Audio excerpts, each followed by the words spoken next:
รายการเสียงธรรมจากสมัชชาพระสงฆ์ไทยในอเมริกาสืบศาสนา ด้วยแรงศรัทธาและเสียสละตนเปรียบดังแสงทองที่ส่องทางคนเสียงธรรมตามสายสู่ดวงใจชาวพุทธสดใสคลายทุกภัยในชีวิตขอให้เจริญในคุณความดีอริสัตนี้บุญช่วยลาจากใต้สานเหนือสุดขอบฟ้าเสียงธรรมนี้นำพาความสุขมา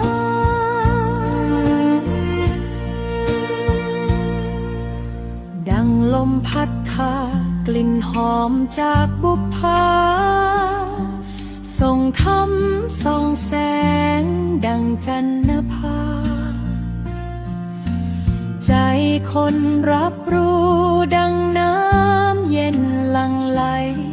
เปลี่ยนคืนมืดมิดเป็นรุ่งรุ่นใหม่ขอให้เสียงนี้ดังในใจยาวนานนำสุขสงบสู่ทุกแห่งสถานทุกคนร่วมใจในศรัทธาธรรมแสงทองส่องนำไม่จางไม่คลาย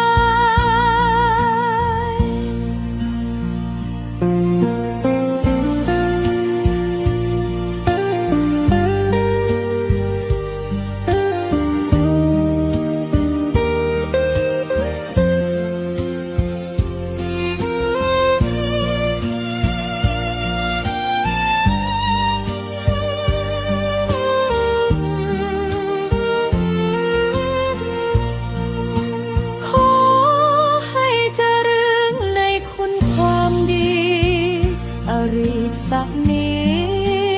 บุญช่วยนำพา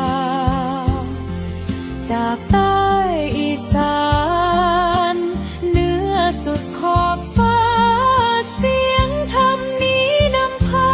ความสุขมา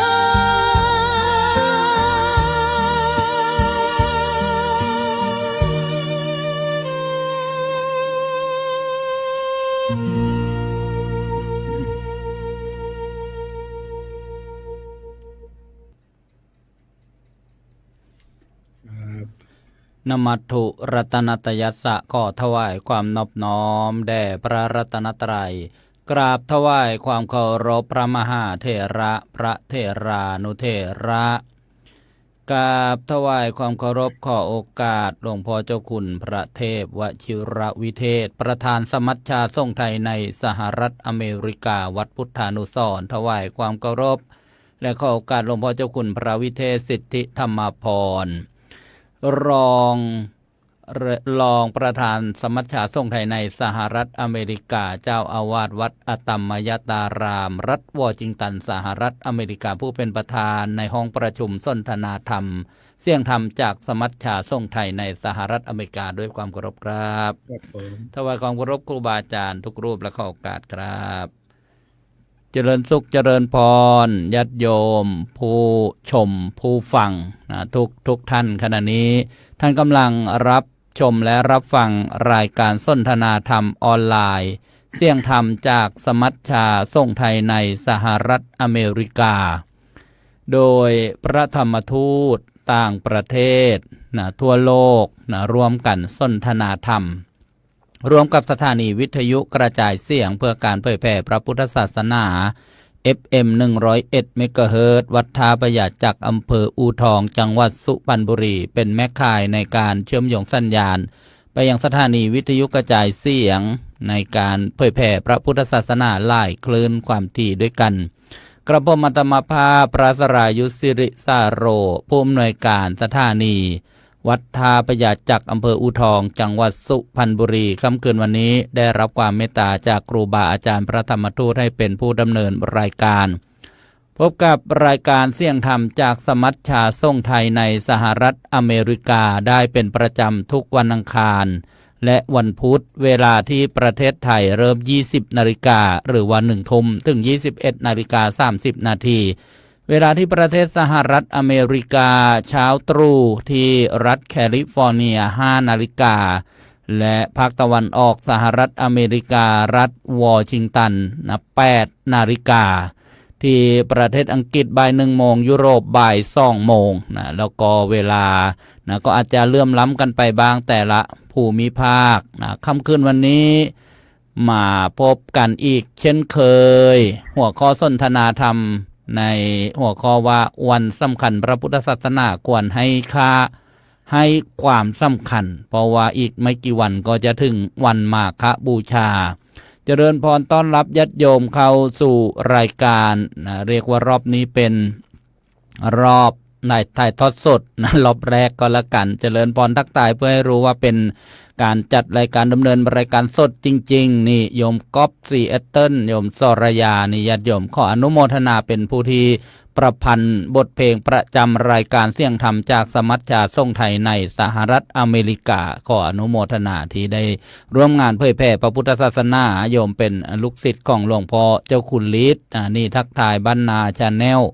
โยมส้มยิ่งมีชื่อจากอำเภอบ้านมีลพบุรีบ้านนาชาแนลเมื่อกี้จากจังหวัดเลยโยมกรสวยนี่อยู่เขมราชอุบลราชธานีโยมพีรภาบุตรดีวงศ์โยมเล็กสกุลนีนิยุทับสแกประจวบคีรีขันธ์ฟังทั้งวิทยุกระจายเสียงทั้งมาชมมานมัสการทางออนไลน์โยมสำราญนี่อนุโมทนาโยมโจอัครวิทย์นนทบุรีโยมเอรี่นี่อนุโมทนาสาธุโยมวันเพ็ญนี่จากพนมทวนกาญจนบุรีฟังทั้งวิทยุกระจายเสียงทั้งมาทางสื่อออนไลน์โซเชียลมีเดียโยมเกสินี่ไมนุษย์โยมใหญ่น้อยกัญญาภักดิ์บ้านกูดบางสะพานประจวบคีรีขันธ์หลายท่านด้วยกันขอโอกาสว่าทักทายเป็นเบื้องต้นจะได้เจริญพรญาติโยมมากราบนมัสการพระธรรมวิทยากรค่ำคืนวันนี้ที่เข้าสู่รายการแล้วหลวงพ่อครูบาอาจารย์6 รูป6 ธรรมาสต์ด้วยกันรูปแรกกราบถวายความเคารพหลวงพ่อเจ้าคุณพระวิเทศสิทธิธรรมพรหลวงพ่อเจ้าคุณฤทธิ์รองประธานสมัชชาส่งไทยในสหรัฐอเมริกาเจ้าอาวาสวัดอตัมมยตารามรัฐวอชิงตันสหรัฐอเมริกากราบถวายความเคารพครับครับผมรูปต่อมาพระอาจารย์พระครูเกษมพิษโสพลผู้ช่วยเจ้าอาวาสวัดพิษโสภารามผู้อำนวยการสถานีวิทยุกระจายเสียงวัดพิษโสภาราม FM 102.75 เมกะเฮิรตซ์วัดพิษโสภารามตั้งอยู่ที่ตำบลแก้งเหนืออำเภอเขมราชจังหวัดอุบลราชธานีถวายความเคารพครับรูปต่อมาถวายความเคารพพระอาจารย์พระมหาปิยะอุตตมะปัญโยปรริญญาธรรม9 ประโยคด็อกเตอร์รองเลขาธิการสมัชชาส่งไทยในสหรัฐอเมริกาเจ้าอาวาสวัดโปรดเกรดเชษฐารามอเมริการัฐวอชิงตันสหรัฐอเมริกาถวายความเคารพครับ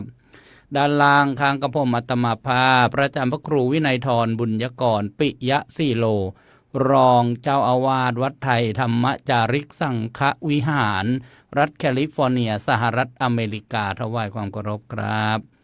และท่านพระอาจารย์พระมหาอภิชาติกรัญยวสีปรริยนธรรม9 ประโยควัดพุทธจักรมงคลรัตนารามเอสคอนดิโดรัฐแคลิฟอร์เนีย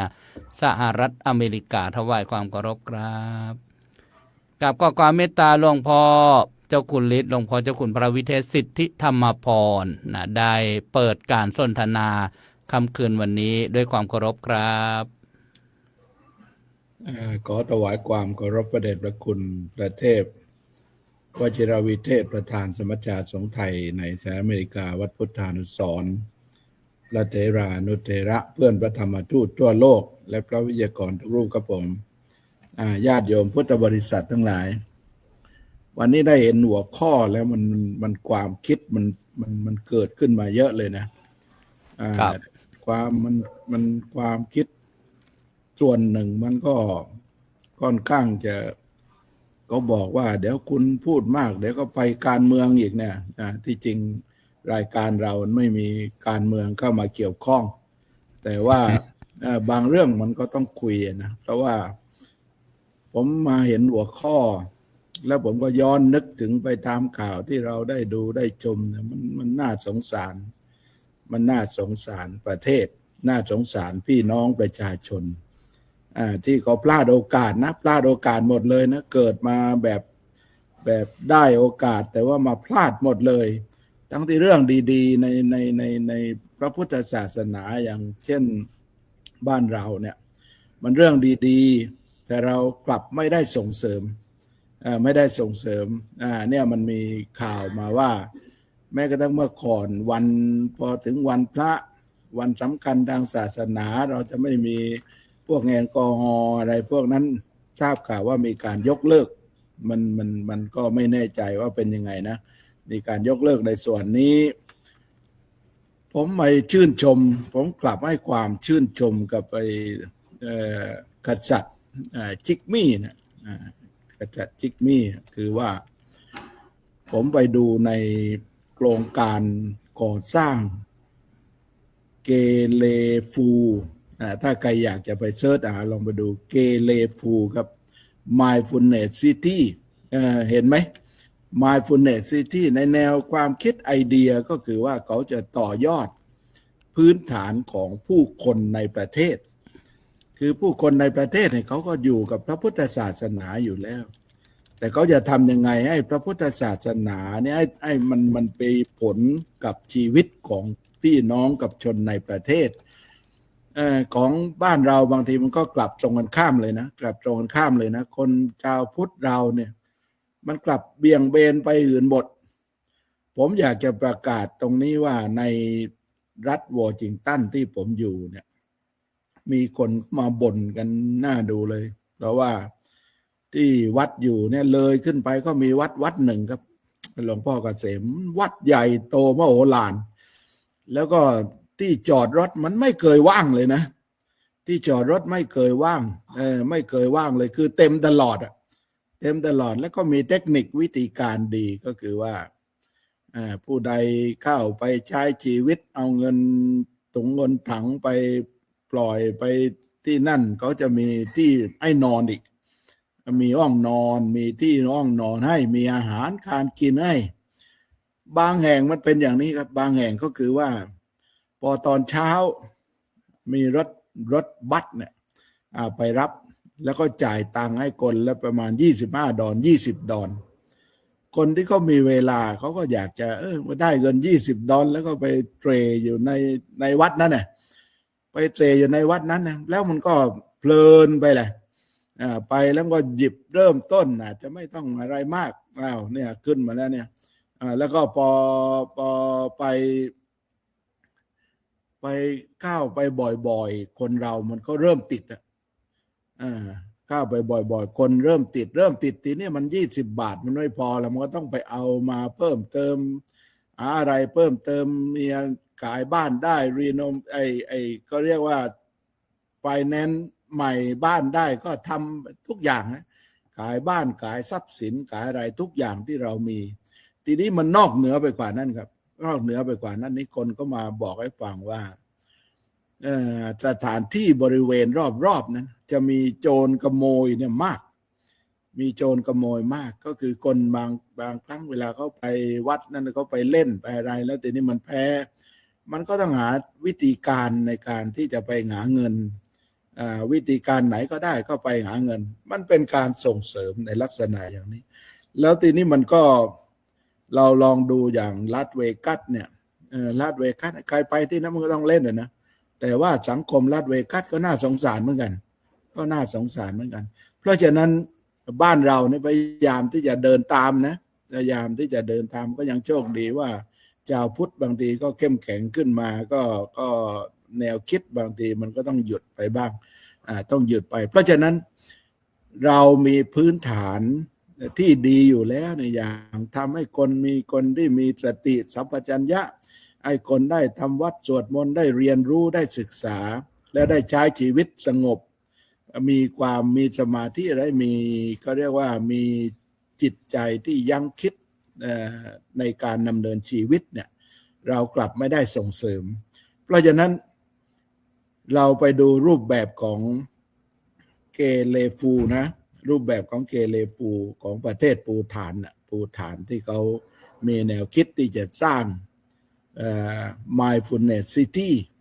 เพื่อต้องการให้คนของเขาเนี่ยมีความสุขมีความสงบนี่เราสังเกตดูนะเพราะฉะนั้น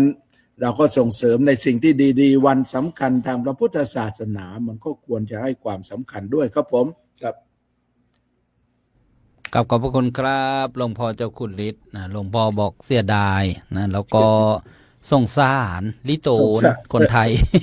ลิโตนสงสารแบบผมไม่เท่าไหร่แต่พอสงสารแบบสุพรรณเนี่ยโหมันน่าสงสารเพิ่มขึ้นนะสงสาร เห็นแล้วสงสารมีข้องดีอยู่แล้วก็ไม่ส่งเสริมนี่บางท่านบอกว่าเท่ากับทำลายเลยนะครับการไม่ส่งเสริมเนี่ยไม่ส่งเสริมให้ศีลธรรมเจริญรุ่งเรืองนะโดยเฉพาะนะวันสำคัญนะของพระพุทธศาสนาของเรานะที่เป็นการควรจะให้ความสำคัญกับอนุญาตนะให้จำหน่ายเครื่องดองของมึนเมาซึ่ง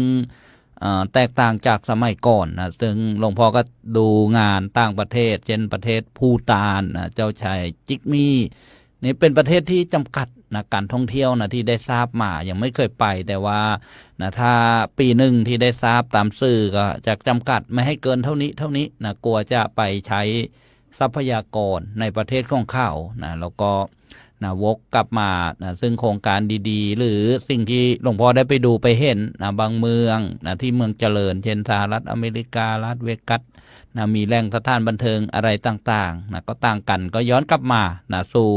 นะประเทศไทยของเราจะได้ไปฟังทางจังหวัดอุบลราชธานีโดยเฉพาะพระอาจารย์พระครูเกษมพิษโสพลเนี่ยท่านรณรงค์นะเรียกร้องนะต่อสู้นะเรียกว่าโอ้โหนะในวันสำคัญนะของพระพุทธศาสนาหรือนะท่านให้ค่าให้ความสำคัญแล้วก็จะเป็นอย่างไรในหัวข้อวันสำคัญพระพุทธศาสนาควรให้ค่าให้ความสำคัญอย่างไรกราบอาราธนาพระอาจารย์พระครูเกษมพิษโสพลด้วยความเคารพครับขอความนอบน้อมแด่พระรัตนตรัยขอถวายความเคารพพระเถรานุเถระทุกรูปมีพระเดชพระคุณหลวงพ่อเจ้าคุณเป็นประธานในวงสนทนาขอความสุขความเจริญในธรรมจงมีแก่ญาติโยมสาธุชนคนใจบุญทุกท่าน ที่กำลังติดตามรับฟังรายการเสียงธรรมจากสมัชชาสงฆ์ไทยในสหรัฐอเมริกาในค่ำคืนมื้อนี้เป็นค่ำคืนของวันอังคารแล้วก็หัวข้อเรื่องวันสำคัญพระพุทธศาสนาควรให้ค่าให้ความสำคัญอันนี้ก็คันสิเว้าตามภาษาของผมนะเป็นหัวข้อที่แบบยิ่งนาอีเก่งเลยครับยิ่งได้ตรงเพ่งเลยนะแบ แบอ้อมเลย แสกหน้าเลยใช่ไหมครับแสกหน้าเลยยิ่งแสกหน้าเลยโบลีลาเลยนะวันสำคัญทางพระพุทธศาสนาเฮาก็มีอยู่หลายๆวันแต่สัปดาห์นี้ก็เอิ้นว่าวันอีกวันหนึ่งที่อัศจรหันกรัญย่อนี่ก็ว่ามันอันดับหนึ่งในโลกคือกันเป็นวันมาฆบูชา พุทธศาสนิกชน เรื่องนี้ก็เคยมีประสบการณ์อย่างหนึ่งว่าเคยไปบรรยายธรรมในวิทยาลัยจังหวัดอุดรนี่นะครับจังเป็นบ้านผู้ใดล่ะ มื้อนั้นวันนั้นวันมาฆบูชากับวันอีหยังคริสต์มาสบ่หรือวันหยังแม่นครับวันคริสต์มาสจะมาตรงกัน14กุมภาพันธ์บางปีจะมาตรงกับมาฆบูชาครับเป็นวัน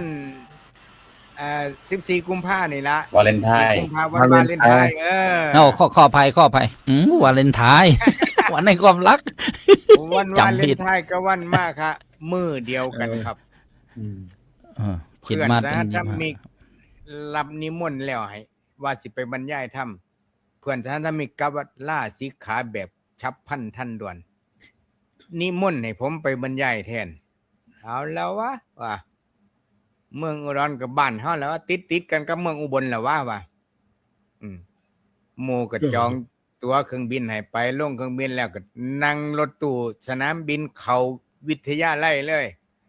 ต้องยึกไหลนี่ยังน้อยมันต้องว่างมาดเพราะคนไทยมักมาดเด้มาดบ่มีบ่เป็นท่าไอ้เรื่องภายในเอาไว้ทีหลังเอามาดมาก่อนโอ้ปรากฏว่าท่านอย่าบรรยายนานนะถ้าถึง4 โมง3 โมงนี่นักเรียนเด็กจะต้องกลับบ้านนะท่านกับบรรยายไปตั้งแต่บ่ายโมงนักเรียนเบิดวิทยาลัยทุกคนมาเบิดเลยปรากฏว่าคุยกันผมก็วางแผนหนึ่งล่ะผมก็ไปซื้อดอกกุหลาบไว้กำหนึ่งให้ลูกศิษย์ถือไว้ถ้าอาจารย์ว่าไปฮอดประโยคนั้นโตถือดอกกุหลาบไปถวายเฮาเด้อว่า ต้องเล่นเกมนะครับโอ้เล่นเกมแล้วก็เว้าเรื่องวันมาฆบูชาปรากฏว่าเวลามันตะเลิดไปถึง4 โมงครึ่งครับแรก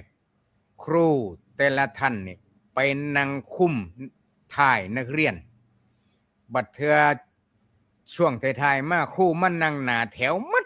บ่สนใจนักเรียนเลยกันเลยได้จังหวะเว้าสู่กันฟังอันนี้ก็หลายๆหม่องหลายๆบอนโรงเรียนหรือว่าสถานที่ราชการก็สิไปให้ความสำคัญให้นักเรียนแปลเป็นภาษาอังกฤษโน่นนี่นั่นเกี่ยวกับวันวาเลนไทน์ผมก็เลยไปแทรกเขาว่าแล้ววันมาฆบูชาวันวิสาขบูชาวันอัฐมีบูชาทำไมไม่สอนนักเรียนภาษาอังกฤษบ้างล่ะครูตาเขียวใส่ผมครับ ไหนบอกว่าเป็นชาวพุทธยังไงพุทธพอสระอุดอเด็กนี่บอกว่าก็เบิ่งแล้วบางโรงเรียนก็เป็นจังสันอีหลีครับบัดเทื่อถึงวันมาฆะวันวิสาขะบ่มีดอกครับกิจกรรมทางโรงเรียนพานักเรียนไปวัดหายากสิพานักเรียนไปเวียนเทียนก็หายากครูไม่ว่างเวลาราชการแม่บัดเทื่อวันวาเลนไทน์บ่ว่าวันราชการเลยต้องแปลภาษาอังกฤษต้องพรีเซนต์งานหน้าห้องต้องพรีเซนต์หน้าเสาธงภาษาอังกฤษแม่ จังว่าเฮ็ดจังได๋ญาติโยมผู้ฟังรายการเสียงธรรมจากสมัชชาสงฆ์ไทยอาตมาขอฝากด้วยความจริงใจด้วยความรู้สึกนึกคิดว่าในฐานะว่าเฮาเป็นพุทธศาสนิกชนเฮ็ดจังได๋เลือดพุทธเฮาจังสิเข้มข้นบ่แม่นบ้าศาสนานะคำว่าบ้าศาสนานี่เป็นคนบ่มีปัญญานะแต่ว่าเลือดพุทธเข้มข้นก็หมายถึงว่าเฮามีความตระหนักเช่นนักเรียนสินักกีฬาสินักมวยสิคำว่านักน้อหนูแม่หันอากาศกอไก่นี่โยมลองแปลเบิ่งแปลว่าหยังนักเนี่ยนักบวชนักเรียนนักศึกษานักสอนเพิ่นแปลว่าเฮาต้องมีความตระหนักในหน้าที่การงานนั้นๆเฮาชาวพุทธก็ควรที่จะใส่ใจในวันสำคัญของพุทธศาสนาใส่ใจซ้ำใดคันพูดถึงว่าวันราชการโอเคโยมก็สอนให้นักเรียนทำการบ้านเรื่องวันมาฆดีแหละเขียนว่าจังได้วันมาฆบูชาภาษาอังกฤษเขียนจังได้ออกเสียงจังได้อันนี้ฝากไว้นำพยานอาจารย์มหาปิยะกับอาจารย์มหาอภิชาติอาจารย์พระครูทุกอาจารย์พระครูวินัยนำนี่ได้ครับเรื่องนี้โอ้ยอันซอยๆเว้าให้ผมสิฟังผมสิเก็บเอาความรู้อีกผมสิเอาไปถ่ายทอดอีกครับเพราะว่าเฮ็ดจังได๋เฮาจังสิสามารถกระตุ้นพุทธศาสนิกชนเฮาบ้านนี้คันพูดถึงว่าคันตายายเฮาพ่อใหญ่แม่ใหญ่เฮาในยุคปัจจุบันนี่ก็โอ้ยลูกหลานซุมื้อนี่เลี้ยงมันบ่ได้ดอกเลี้ยงได้แต่กายใจมันเลี้ยงมันบ่ได้แสดงว่ายอมแพ้เบิดล่ะ ยังแต่พระครับบัดเทื่อนี่หลวงพ่อลูกโยมมันติดยาเพิ่งออกจากคุกมาบวชได้ไหมอ่า บัดเทื่อผู้เรียนหนังสือเก่งๆสมองดีๆสุขภาพร่างกายแข็งแรงมีเช่าปัญญาดีโยมบ่ให้ลูกมาบวชภาคฤดูร้อนเลยโอ้ยเขาติดเรียนพิเศษท่านเขาไม่ว่างบัดเทื่อนั่นแหละโว้ยว่ายพุทธพระสงฆ์ทุกวันนี้ไม่มีคุณภาพแล้วโยมสิเอาจังไหนก็ได้นี่สันนะ เฮาบ่ส่งเสริมกันแบบจริงๆจังๆส่งเสริมแต่ปากเขาแนวนี่เขาเอิ้นว่าปราชญ์โบราณว่าปากว่าตาขยิบมือถือสากปากถือศีลใจบ่จริงใจในหน้าที่ความเป็นพุทธศาสนิกชนก็ฝากไว้เบื้องต้นซ้ำนี่ก่อนครับขอบพระคุณครับพระอาจารย์พระครูเกษมพิโสผลวัดพิโสภารามอุบลราชธานีนะเจริญพรยมเคียวโอจากฝรั่งเศสบอกว่าทีเด็ดท่านพระครูสุดยอดเจ้าค่ะนี่ดีเด่นทีเด็ดพุ่มพวงเลยใช่ป่ะโยม นี่ท่านพระครูนั้นมีประสบการณ์นะเนี่ยโอ้โหเรียกว่ากลั่นนะมาจากใจนะที่ตกผลึกนะเรียกว่าหัวข้อสนทนาธรรมค่ำคืนวันนี้วันสำคัญพระพุทธศาสนาควรให้ค่าให้ความสำคัญนะก็เป็นรายการนะประจำวันอังคารที่24กุมภาพันธ์พุทธศักราช2569นะขออภัยญาติโยมผู้ดำเนินรายการบางทีก็นะลงลั่งแต่ว่าพระครูเกษมพิโสพลท่านไม่ลืมท่านจะต้องบอกนะเวลาตามปีปฏิทินแล้วก็ปีนี้จันทรคติเป็นปีที่มีเดือน8 2 หนนะคือ2-3 ปีเนี่ยจันทรคติค่ำแรมเนี่ยจะสั้นลงนะเช่นมีเดือน14 ค่ำวันมาฆบูชาจากวันเพ็ญขึ้น15 ค่ำเดือน3นะมาฆมานี่ก็จึงเลื่อนมาเป็นวันเพ็ญขึ้น15 ค่ำเดือนนะที่4ต้องขอบคุณพระอาจารย์พระครูเกษมพิโสพลอีกครั้งหนึ่งครับกับอาราธนาพระอาจารย์พระมหาปิยะอุตตมปัญโยปรริยนธรรม9 ประโยคด็อกเตอร์ด้วยความเคารพครับครับกราบขอโอกาสพระเดชพระคุณพระวิเทศสิทธิธรรมพรประธานในที่สนทนาครูบาอาจารย์เพื่อนพระธรรมทูตที่เคารพทุกรูปนะครับญาติโยมทุกท่านวันนี้หัวข้อวันสำคัญพระพุทธศาสนาควรให้ค่าให้ความสำคัญนะบางทีเรามีของดีนะแต่ว่าเราก็มองข้ามบางทีกว่าจะรู้ตัวนะก็เมื่อสูญเสียสิ่งเหล่านั้นไปธรรมชาติของมนุษย์ก็จะเป็นอย่างนั้นนะการให้ค่าให้ความสำคัญเนี่ยเราก็ต้องปลูกฝังต้องตระหนักโดยเฉพาะอย่างยิ่งเราเป็นชาวพุทธนะพระสงฆ์หรือว่าอุบาสกอุบาสิกานี่ต้องให้ความสำคัญให้ความใส่ใจมีครูบาอาจารย์ท่านเล่าให้ฟังเกี่ยวกับนะสิ่งที่ครูบาอาจารย์นะพระเถระผู้หลักผู้ใหญ่นะท่านเคยทำให้ดูเป็นตัวอย่างนะก็คือพระเดชพระคุณพระเทพมงคลวชิรารังสีหลวงตาชีนะท่านมรณภาพไปแต่ว่าท่านอยู่ในสหรัฐอเมริกานะครูบาอาจารย์เล่าให้ฟังว่าทุกวันสำคัญทางพุทธศาสนานี่ท่านจะให้พระสงฆ์ญาติโยมนะติดไฟทั่ววัดรอบวัดเลยคล้ายๆกับวันคริสต์มาสหรือว่าวันสำคัญในตะวันตกครับหลวงพ่อเขาก็จะมีการประดับประดานะไฟหรือว่าประดับประดาให้เรียกว่าให้สวยงามพอคนผ่านมาที่วัดนะในช่วงอาทิตย์นั้นก็ทำไมวัดนี้สว่างไสวสวยงามนะหลวงพ่อท่านก็คล้ายๆว่ามีแนวคิดที่นะกว้างไกลเหมือนกันเพราะว่าถ้าเราไม่ให้ความสำคัญไม่ให้ค่านี่นะขนาดคนที่อยู่ในศาสนาไม่ให้ความสำคัญไม่ให้ค่านี่นะไม่ต้องพูดถึงคนอื่นนะท่านทำให้เราดูอย่างถ้าเราไปในประเทศที่เป็นพระพุทธศาสนาอย่างประเทศศรีลังกานี่วันวิสาขบูชานี่เขาประดับประดาเรียกว่าตกแต่งประดับประดาหน้าบ้านนะทุกบ้านจะทำเหมือนกันเรียกว่าเฉลิมฉลองเป็นเวลา7 วันอันนี้ก็คือว่าเป็นการให้ค่าให้ความสำคัญเด็กเขาเห็นเขาก็จะเรียนรู้หรือว่าซึมซับไปนะเพราะว่า วันสำคัญในทางพุทธศาสนานี่เริ่มตั้งแต่ต้นปี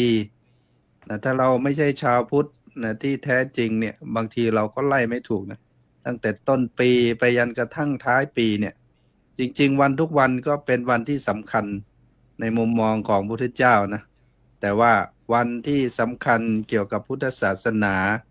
ทำให้เรามาเตือนสติตัวเองหรือว่ามาลำลึกถึงว่าวันนี้สำคัญยังไงเกี่ยวกับพุทธเจ้ายังไงแล้วเราจะน้อมนำธรรมะคำสั่งสอนของพระองค์มาใช้ในชีวิตประจำวันได้ยังไงนะสิ่งที่สำคัญก็คือว่าเราต้องให้ความสำคัญเพราะว่าบางทีถ้าเราไม่ให้ความสำคัญมันก็จะละเลยไปเรื่อยๆจนกระทั่งลืมไปเลยอย่างในตะวันตกเนี่ยในสมัยที่คนวิทยาศาสตร์หรือว่าของใหม่ๆนะคนก็ลืมรากฐานของตัวเองไป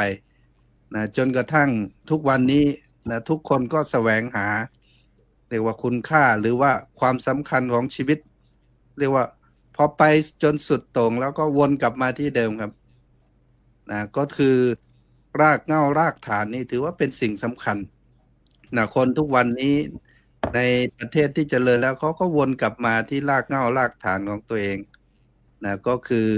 ถ้าเป็นชาวพุทธนะชาวไทยเรานี่ก็มีพุทธศาสนาเป็นรากเหง้ารากฐานที่สำคัญ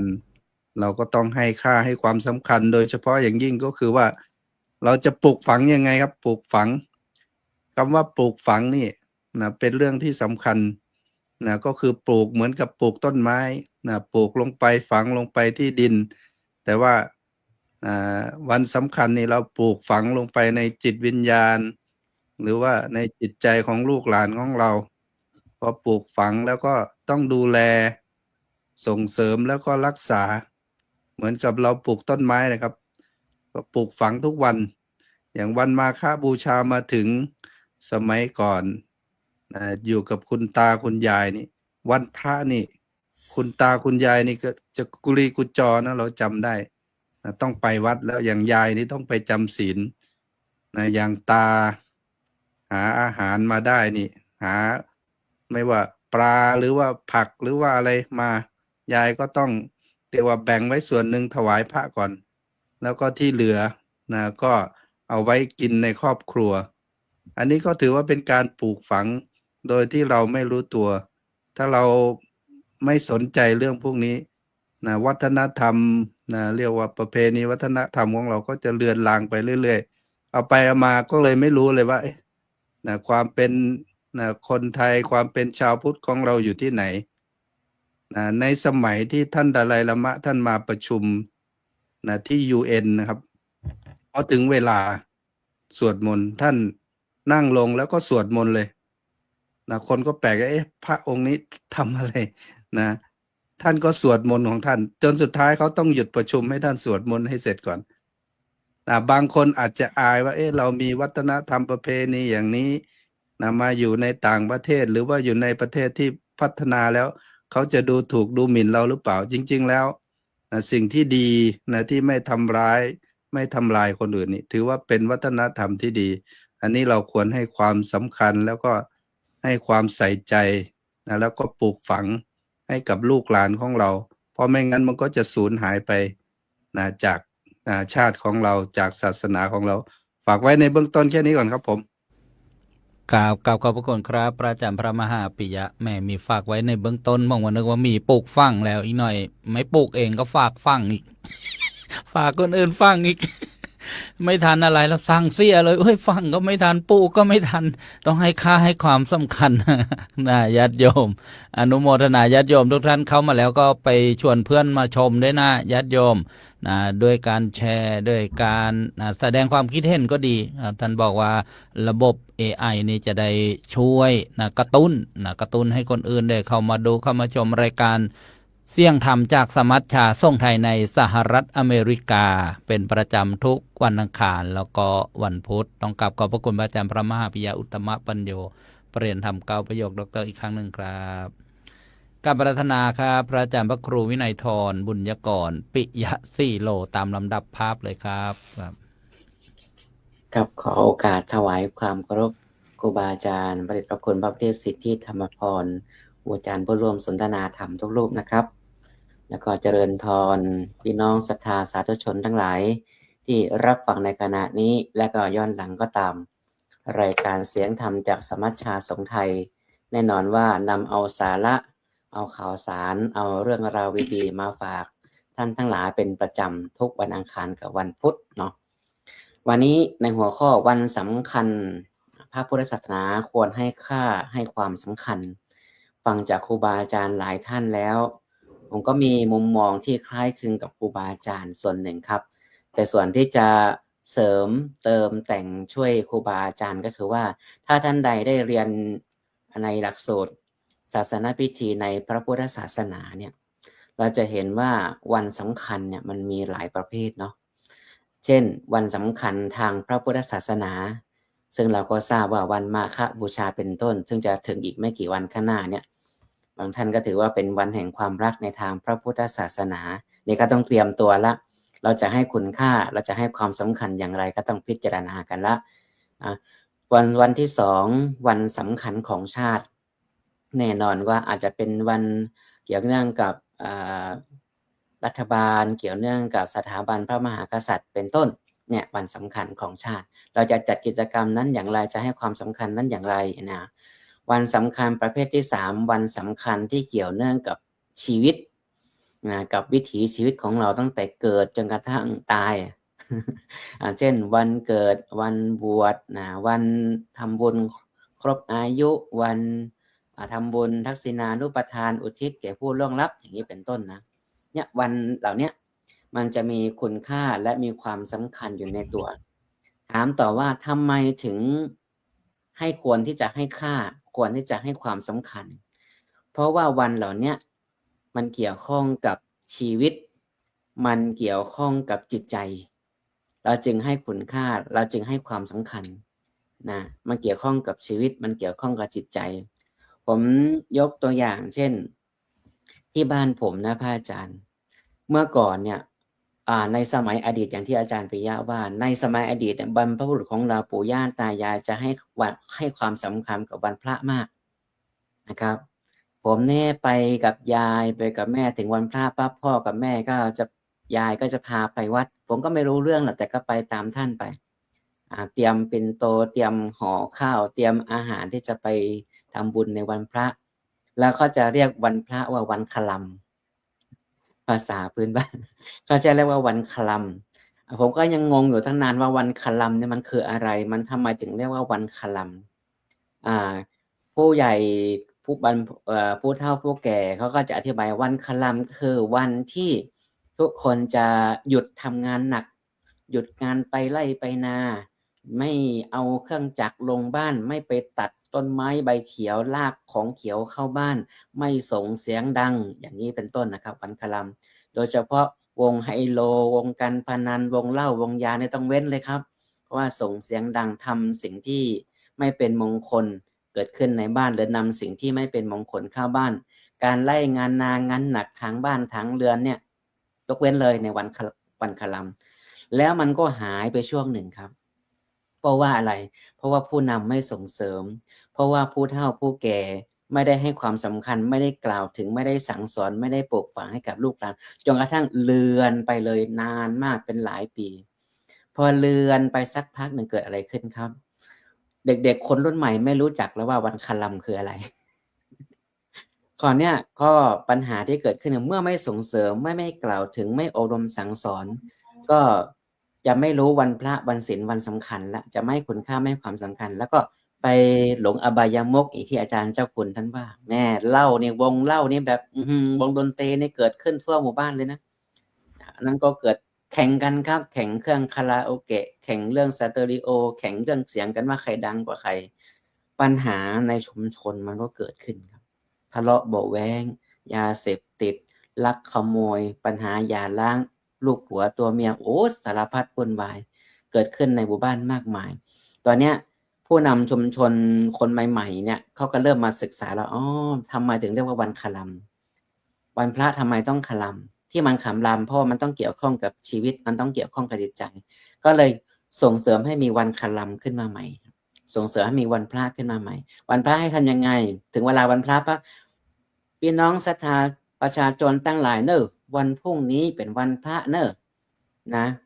ขึ้น8 ค่ำเดือน 4เป็นวันคาลัมของหมู่บ้านเฮาวันคาลัมบ้านเฮาเนี่ยนะพี่น้องห้ามไป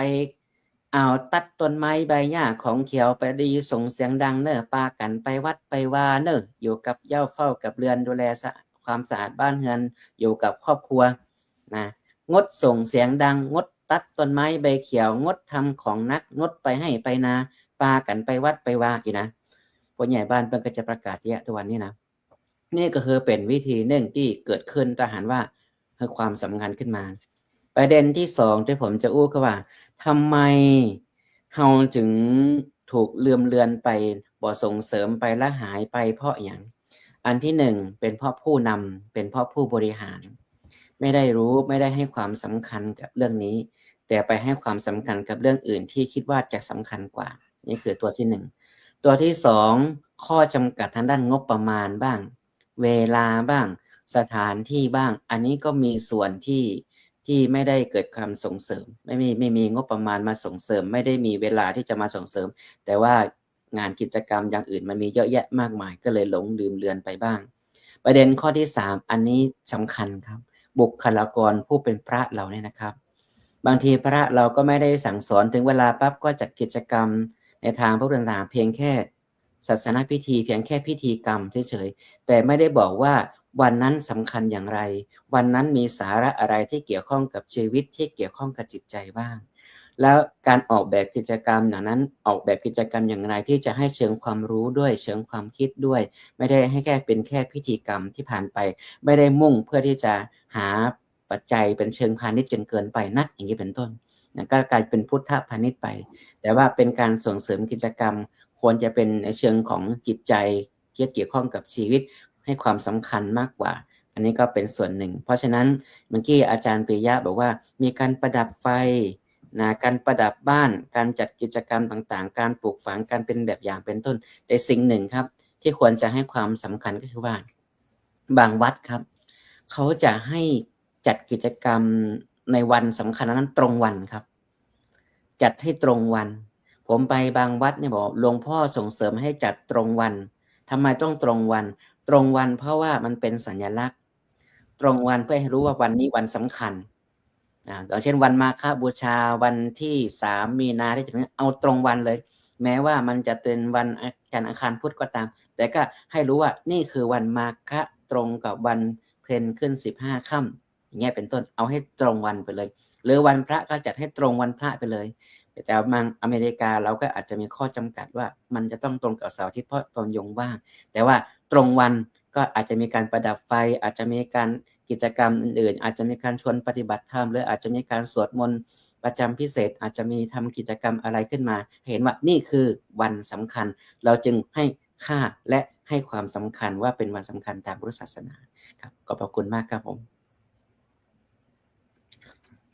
ขอบพระคุณครับลำแต้ๆครับ คลำคำแขะเขาว่าคลำคำแขะต้องพระครูเกษมพิษโสพลคลำนะวันนี้ก็เป็นวันพระด้วยนะญาติโยม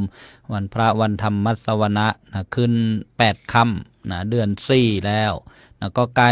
วันมาฆบูชานี่ท่านพระครูวินัยธรบุญยกรนะได้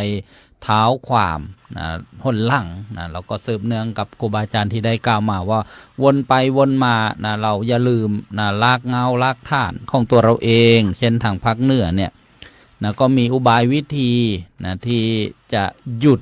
งานการต่างๆการลื่นเริงต่างๆนะวันพระวันศีลนะถ้าใครไปทำนะล่วงละเมิดเนี่ยนี่เรียกว่าวัฒนธรรมประเพณีกรอบนะก็เลยเรียกว่าขลำวัฒนธรรมประเพณีต่อมาพัฒนาการก็จึงมาเป็นกฎหมายนะกฎระเบียบนะของการอยู่ร่วมกันสรุปว่านะการพักผ่อนนะหรือว่าอยู่บ้านนะไปวัดนะถือศีลอย่างเงี้ยนะจะทำให้มนุษย์เนี่ยเจริญขึ้นมาได้พักบ้างผ่อนบ้างนะนี่เพราะถ้าคนไม่หยุดไม่อะไรเนี่ยก็เหมือนภาคกลางนะว่าวันโกนไม่ละวันพระไม่เว้นเห็นไหมไม่รู้ศีลรู้ธรรมะเลยนะกินไปเนี่ยนี่เรียกว่าไม่ให้ คุณค่าไม่ให้ความสำคัญนะแล้วก็ท่านก็สรุปประเด็นว่า3-4 ประเด็นเนี่ยทำไมคนไม่ให้ความสำคัญนะในวันสำคัญพระพุทธศาสนานะอาจจะเป็นแบบว่าท่านได้สรุปมาเช่นหนึ่งเนี่ยผู้นำนะผู้บริหารนะก็เป็นสำคัญอยู่แล้วผู้นำถ้านำไปผิดนะก็ผิดแหละถ้านำถูกก็เจริญนะผู้ใหญ่ผู้ปกครองและที่สำคัญไปกว่านั้นก็คือใครเลือกผู้นำนี่ญาติโยมใครเลือกผู้นำนะเราเคยฟังนิทานอิศปเปล่ากบเลือกนายอะไรประมาณนั้นหรือเปล่า เพราะฉะนั้นอย่า วนไปวนมานะก็เดี๋ยวก็มารับไว้ก่อนเลือกไม่เลือกนั้นก็อีกเรื่องหนึ่งอะไรประมาณนั้นนะแดงล่วงม่วงเอาเทากานะพระครูเกษมก็เคยยอกเย้าไว้อย่างนั้น ต้นไม้ใหญ่มันง่ำนานะ ผู้นำไม่พัฒนามันง่ำบ้านนะครูพันโลงเกียรติขานมันง่ำโรงเรียนนี่พระเนนนะบทสูตรบ่เหียนเนี่ยมันง่ำวัด เพราะฉะนั้นนี่ใครเลือกผู้นำประเด็นที่1ประเด็นที่2นะการมีข้อจำกัดทางด้านงบประมาณนะจำกัดจำเขี่ยแล้วถ้าเป็นระบบราชการนี่โอ้โหโยมอย่าคิดว่าเขาอนุมัติอะไรกันง่ายๆนะเสี่ยงคุกเสี่ยงตารางถ้าใช้เงินผิดประเภทนะไม่เป็นไปตามระเบียบนะการเบิกจ่ายต่างๆนะเพราะฉะนั้นเนี่ยนะต้องมีแผนนะรองรับด้านงบประมาณนะอะไรล่ะก็ต้องมีการศึกษานะการเรียนรู้เนี่ยนะประการที่2ประการที่3ก็ด้านบุคลากรนะที่จะมาเป็นหัวหน้าผู้นำในการทำกิจกรรมในระดับนะเช่นวัดนะระดับวัดก็ท่านเจ้าอาวาสนะอะไรอย่างนี้เป็นต้นนะแล้วก็นะกราบขอบพระคุณพระอาจารย์พระครูวินัยธรบุญยกรปิยศิโลด้วยความเคารพครับกราบอาราธนาพระอาจารย์พระมหาอภิชาติกรัญยวสีเปลี่ยนธรรม9 ประโยคจัดหนักจัดเต็มแน่นอนเลยว่าท่านบอกว่า Facebook มาทำไมใจสั้นๆวันนี้ท่านส่งสู้เต็มที่แน่นอนญาติโยมคงจะได้ฟังอะไรเด็ดๆกราบอาราธนาครับ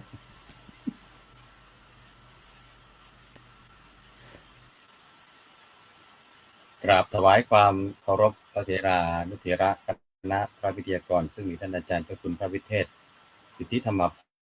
พรเป็นประธานและก็ขอเจริญพรญาติโยมที่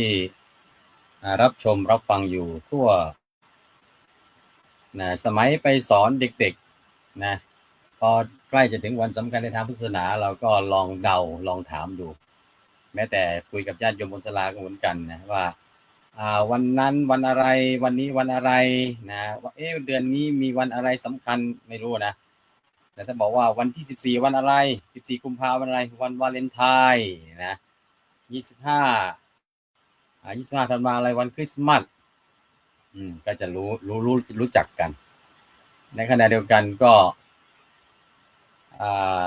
เราก็จะไปให้ความสำคัญกับนะยิ่งนับวันนะยิ่งนับวันก็ยิ่งจะให้ความสำคัญมากขึ้นนะตอนนี้หลวงพ่อเกษมวันคริสต์มาสเนี่ยตอนนี้ทั้งครูทั้งเรียนแต่งตัวเป็นซันตาคลอสแล้วนะครับ ไปโรงเรียนนะแต่งตัวซันตาคลอสไปโรงเรียนแล้วนะแต่ก่อนก็อาจจะมีแค่นิดๆหน่อยๆทุกวันนี้แต่งทำเป็นเรื่องเป็นราวเลยนะเรียกว่าเรามาอยู่ต่างประเทศเนี่ยเคยมีหลวงพ่อหนึ่งท่านเป็นพระธรรมทูตอยู่อังกฤษนะท่านบอกว่าฝรั่งเขาไม่ได้อย่างวันวาเลนไทน์เขาก็ไม่ได้ความสำคัญอะไรมากมายนะก็เป็นวันพิเศษวันหนึ่งแหละแต่ก็ไม่ได้ให้ความสำคัญอะไรมากมายแต่บ้านเราเนี่ยอาจจะเห่อนะเรียกว่าหลงวัดก็ได้นะว่าหลงวัฒนธรรมหลงวัดเมื่อมีเหรอวัดเนี่ยมันวัดอะไร วัดที่หลวงพ่อเจ้าคุณพูดตอนแรกวัดโยมชอบไปวัดวัดใจนี่เอง ชอบไปวัดใจกัน ใจถึงหรือเปล่านะก็พอเห็นหัวข้อ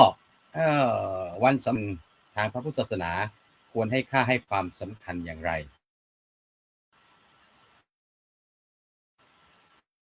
อันดับหนึ่งก็นึกถึงคำพูดของหลวงพ่อการสมภพโชติปัญโยท่านแต่งเป็นกลอนประจำตัวท่านเลยนะบอกว่าอันเพชรนินจินดามีค่ามากแต่ถ้าหากไก่เห็นไก่ก็เฉยคนใจต่ำพบธรรมะก็ละเลยย่อมเมินเฉยไม่ใส่ใจเช่นเดียวกัน อันสัญชาติแมลงวันชอบของเน่าพมรเจ้าก็พอใจดอกไม้หอมส่วนคนชั่วชอบทำชั่วส่วนคนชั่วชอบทำชั่วบาปก็ยอมคนดีย่อมทำแต่ดีทวีคูณเนี่ยเพราะฉะนั้นก็อย่างหนึ่งก็นั่นแหละก็ต้องเป็นการแยกคนว่าใครเป็นแมลงวันใครเป็นแมลงผึ้งใครเป็นแมลงวันแมลงผึ้งชาวพุทธแมลงวันชาวพุทธแมลงผึ้งชาวพุทธแมลงวันก็จะชอบของแบบหนึ่งชาวพุทธแมลงผึ้งก็จะชอบอีกแบบหนึ่งนะท่านอาจารย์บุญยกรก็แจกแจงได้ให้เห็นชัดนะแต่ส่วนหนึ่งที่ผมอยากจะเสริมก็คือที่ว่าวัดโดยเฉพาะในต่างประเทศนะที่จัดให้มีงานวันสำคัญตรงวันเนี่ย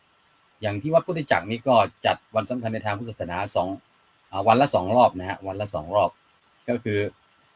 จะจัดรอบหนึ่งก็คือวันที่ตรงวัน1 รอบแล้วก็จะจัดเพื่อให้มวลชนประชาชนได้มาร่วมในวันอาทิตย์อีก1 รอบนะฮะเพราะฉะนั้นก็เมื่อถึงวันมาฆบูชาเนี่ยวันที่3 มีนาก็จะทำตรงวันส่วนวันที่1อีกวันหนึ่งก็กำหนดให้ตรงกับวันอาทิตย์ที่ญาติโยมสะดวกมาทำบุญอันนี้ก็เป็นการเพื่อเอื้อให้เห็นความสำคัญว่าเราก็ให้ความสำคัญกับวันนั้นนะแต่นอกจากนั้น นอกจากให้ความสำคัญกับวันแล้วผมว่ากิจหนึ่งนะคือพระสงฆ์นะพระสงฆ์หรือว่าพุทธบริษัทเนี่ยเป็นผู้มีส่วนในนั้นมีความสำคัญแค่ไหนอย่างไรส่วนรัฐบาลผมว่ามันเป็นผลต่อจากถ้าเป็นขั้นบันไดนะขั้นหนึ่งขั้นที่1เนี่ยมันต้องมาจากพระสุบาสิกานี่แหละว่าจะทำอย่างไรให้วันสำคัญในวันนั้นมันเป็นวันที่มีความสำคัญจริงๆนะถ้ามันเห็นเป็นวันมีความสำคัญจริงๆแล้วผมว่าฝ่ายการเมืองนะฝ่ายมาโหนกระแสนะฮะเขาจะมาโหนกระแสเองนะอย่าเอานึกถึงสโมสรไหนฟอร์มไม่ดีนะถ้าสโมสรไหนฟอร์มไม่ดีแม้เป็นสโมสรใหญ่ทีมใหญ่ก็ตามสปอนเซอร์ก็อยากจะถอนนะอยากจะถอนไม่อยากจะสนับสนุนไม่อยากจะเซ็นสัญญาแต่ถ้าเป็นสโมสรเล็กๆแต่ถ้าฟอร์มดีนะหรือว่าสปอนเซอร์นะเป็นป้ายเล็กๆติดอยู่ก็ดีให้เป็นป้ายเล็กติดอยู่ไหนก็ได้ของเสื้อของทีมนะเพราะฉะนั้นก็คือสร้างคุณค่าสร้างมูลค่าของตนเองต้องสร้างมูลค่าสร้างให้เห็นความสำคัญว่าสำคัญอย่างไรที่อาจารย์บุญยกรพูดถึงเรื่องพิธีการนะวันนี้อาจจะหลงไปเน้นเรื่อง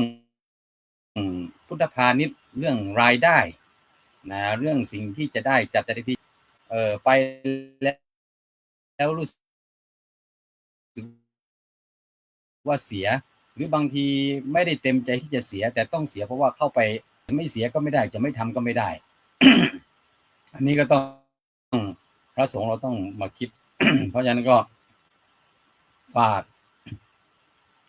วันสำคัญในศาสนานี่มีความสำคัญอยู่แล้วเดี๋ยวรอบ2จะพูดว่าทำไมต้องสำคัญนะเพียงแค่ว่าตอนเนี้ยเราอยากจะพูดว่าพุทธบริษัทเองพระสงฆ์เราเองอุบาสกอุบาสิกาเราเองเนี่ยจะ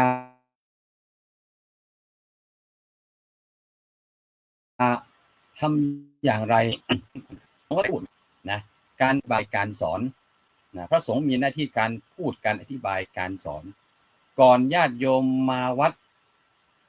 เขารู้อะไรแค่ไหนถ้าคิดเป็นความรู้เขามีความรู้กี่เปอร์เซ็นต์เขาได้ปัญญากี่เปอร์เซ็นต์ก่อนรู้ก่อนมานะหลังจากมาวัดแล้วผ่านพิธีร่วมพิธีแล้วกลับไปได้ความรู้ได้ความเข้าใจกี่เปอร์เซ็นต์มีความสุขมากขึ้นกี่เปอร์เซ็นต์นะมีความเข้าใจในกี่เปอร์เซ็นต์นะถ้าเขาวัดเข้ามาแล้วไปวัดแล้วมันรู้สึกว่าได้อะไรนอกจากความรู้สึกว่าได้บุญแล้วมันได้อะไรได้กุศลได้ปัญญามากกว่านั้น ผมก็เชื่อว่าเขาก็คงอยากติดต่อกันมาอย่างวันเนี้ยเมื่อวานวันนี้ก็มีญาติโยมมาทำบุญถวายสังฆทานผมก็บอกอ่าอาทิตย์ที่แล้วโยมก็เพิ่งมาไม่ใช่เหรอโยมก็บอกว่าอ้าวท่านจำได้ด้วยเหรอแต่โยมจำเรื่องที่ท่านเทศวันมาครับวันวาเลนไทน์ได้นะยังเอาไปเล่าให้เพื่อนๆฟังเลยเดี๋ยววันอาทิตย์หน้าวันมาฆบูชาก็จะชวนกันมาผมก็ถ้าเนี่ยมันก็คือการทำบทบาทของพระแล้วทำให้เขาเห็นว่ามันมีความมันมีความสำคัญนะแล้วก็เขารู้เราสามารถสื่อความสำคัญความเข้าใจให้เขารู้เรื่องได้ส่วนอุบาสกที่เมื่อกี้มีญาติโยมบอกว่าเราจะสร้างรากฐานให้ลูกให้หลานของเราได้ยังไงนะจะปลูกรากฐานเรื่องพวกนี้ให้เขาเห็นความสำคัญให้เขามีความศรัทธาอย่างพ่ออย่างแม่อย่างปู่ย่าตายายได้อย่างไรนี่นะอันนี้ก็ต้องฝากปู่ย่าตายายพ่อแม่ที่บอกว่าสอนให้จำทำให้ดูอยู่ให้เห็นนะเคยพูดอยู่บ่อยครั้งว่าปู่ย่าตายายพ่อแม่มาวัดแล้วเป็นยังไงลูกรู้สึกว่าก่อนพ่อมาวัดก่อนที่พ่อแม่มาวัดก่อนที่ปู่ย่าตายายมาวัดกับหลังจากที่พ่อแม่ปู่ย่าตายายมาวัดแล้วกลับไปเนี่ยพ่อแม่มีพฤติกรรมที่ดีขึ้นยิ่งขึ้นหรือว่าพฤติกรรมที่เคยชินที่ไม่ดีลดลงไหมแล้วก็พฤติกรรมที่ดีเพิ่มขึ้นไหมถ้าลูกก็เห็นพ่อแม่ไปวัดแล้วมันมีบวกนะมันมีด้านบวกขึ้นไปเยอะด้านลดน้อยลงเขาก็แสดงว่าการไปวัดนี่มันดีนะสำคัญนะเขาก็คงอยากจะเรียนรู้แล้วก็อยากจะรับช่วงต่อเพราะนั้นก็ในเบื้องต้นที่บอกว่าวันสำคัญในทางพุทธศาสนาฝากจะมีค่าจะมีความสำคัญอย่างหนึ่งนะปัจจัยสำคัญที่จะทำให้เขารู้ได้ว่าวันนั้นมันมีค่ามีความสำคัญอย่างไรคือการทำหน้าที่ของพระสงฆ์ในการให้ความรู้ให้ความเข้าใจเขาในการเดียวกันก็พ่อแม่ปู่ย่าตายายเองก็ต้องทำให้เห็นว่ามันสำคัญอย่างไรโดยการแสดงออกมาเป็นคำพูดคำสอนหรือการใช้ชีวิตประจำวันของพ่อของแม่ของปู่ย่าตายายให้เขาได้เห็นว่าเนี่ยเพราะได้มีสิ่งสำคัญเหล่านี้จึงทำให้มีพฤติกรรมของพ่อของแม่เป็นแบบนี้เป็นมีวิถีชีวิตแบบนี้ที่เขาควรที่จะรับถ่ายทอดรับช่วงต่อก็ฝากไว้รอบแรกเท่านี้ก่อนครับครับขอบพระคุณอนุโมทนาพระอาจารย์พระมหาอภิชาติกรัญญวสีเปลี่ยนธรรม9ประโยคด้วยความเคารพครับท่านก็ได้บอกบทธรรมคำกรของพ่อใหญ่หลวงพ่อสมภพโชติปัญโยวัดไตรสิกขาธารามรตารามก็เกี่ยวกับเรื่องคนแต่ละคนมีนิสัยใจคออย่างไรก็จะไปทั้งนั้นแหละยกตัวอย่างแมลงวันก็จะชอบตอมของเน่าเหม็นแมลงผึ้งก็ตอมของหอมเกสรดอกไม้ต่างๆแล้วก็มากล่าวเรื่องการสนับสนุนการอุปถัมภ์ของญาติโยมถ้าอุปมาเหมือนสโมสรทีมกีฬาอะไรต่างๆเนี่ยถ้าฟอร์มตกเนี่ยก็จะถูกถอนหุ้นถูกถอนการสนับสนุนโฆษณาประชาสัมพันธ์อะไรต่างๆแต่โยมอย่าเพิ่งถอนพระเป็นข้าวเนี่ยไปอาจจะมีอยู่ทางตรงกันข้ามที่พระลูกพระล้านอยู่นะพอกล่าวออกอดหมดทั้งประเทศถอนการสนับสนุนแล้วไม่ได้นะญาติโยมจะใส่ปลาสัก2 ตัวพอได้ดูข้าวเลือดตัวเล็กตัวเดียวอย่างนี้ถอนทันทีไม่ได้นะ ต้องจำแนกแจกแจงให้ดีอย่าเมาเข่งเมาโล่ไม่ได้นะญาติโยมเรื่องมันเกิดที่นู้นไม่ได้เกิดที่บ้านเราก็ท่านก็ไม่รู้เรียกว่าต่างกรรมต่างวาระนี่เหมือนอุปมาที่ว่าการสนับสนุนอาจจะฟอร์มตกไปบ้างบางท่านก็อาจจะฟอร์มลึกนึกนานคิดอะไรไม่ออกไม่ค่อยได้บอกได้ซ่อน ฟอร์มลึกนึกนานเนี่ยแล้วก็อาจจะต้องมีการทำแบบสำรวจตรวจสอบอันนี้ดีผมขอเสริมสำรวจชาวพุทธเราใครจะสำรวจล่ะก็หนึ่งวัดเนี่ยต้องมีอาณาบริเวณถ้าทำสถานีวิทยุกระจายเสียงเนี่ยจะมีรัศมีการออกอากาศรัศมีการทำการคือวัดศูนย์รวมของชุมชนตั้งอยู่ที่ไหนต้องดูแลพุทธศาสนิกชนเคยคิดไปไกลสมัยบวชใหม่ๆเนี่ยในบัตรประชาชนนอกจากว่าระบุว่าศาสนาพุทธแล้ว ต้องระบุด้วยลูกศิษย์วัดไหน เคยคิดไปขนาดนั้นเลยนะจะได้เป็นการตอบอะไรล่ะตรวจสอบนะเมื่อเราไปซื้อผลไม้ในห้างในอะไรเนี่ย ถ้าลูกนี้เกิดเสียขึ้นมาเนี่ยเขาจะมีรหัสนะปัจจุบันนี้คงจะมีบาร์โค้ดหรือ QR โค้ดยิงปิ้งรู้เลย มาจากไร่ไหนส่วนไหนเกษตรกรใครรับผิดชอบเนี่ยถ้าคิดอย่างนั้นก็น่าจะเป็นอีกแนวคิดหนึ่งกดออกมาดูคนนี้ทำผิดสิ้นผิดกฎหมายนี่กับขอบพระคุณครับโชว์นี่บัตรสมัชชาหรือเปล่าครับ มีไอดีบอกเลยโอ้ทีนี้ในทางพระพุทธศาสนาก็จะประชุมกันนะลูกศิษย์วัดนี้นะลูกศิษย์วัดนี้ทำไมมีค่าเฉลี่ยการทำผิดสิ้นเยอะจังเลยเนี่ยไปผิดแล้วก็เขาเรียกอะไรนะแทรี่เลยเวลาทำแบบสำรวจเสร็จก็ต้องเอามาจำแนกแจกแจงว่าอันไหนสูงอันไหนต่ำนี่ก็เป็นการทำแบบสำรวจก่อนมาวัดล่างมาวัดท่านพระอาจารย์พระมหาอภิชาตินี่ท่านก็มีแนวคิดผมก็เลยได้ก่อเสริมรู้สึกว่าสัญญาณท่านจะตกหล่นไปบ้างก็กลับเข้ามาอีกครั้งหนึ่งก็กลับขอบพระคุณพระอาจารย์พระมหาอภิชาติด้วยความเคารพครับก็จะเดินพรญาติโยมค่ำคืนวันนี้หลวงพ่อกุ๊กไก่พระครูรัตนปัญญาวิเทศเลขาธิการสมัชชาสงฆ์ไทยในสหรัฐอเมริกาวัดรัตนปัญญา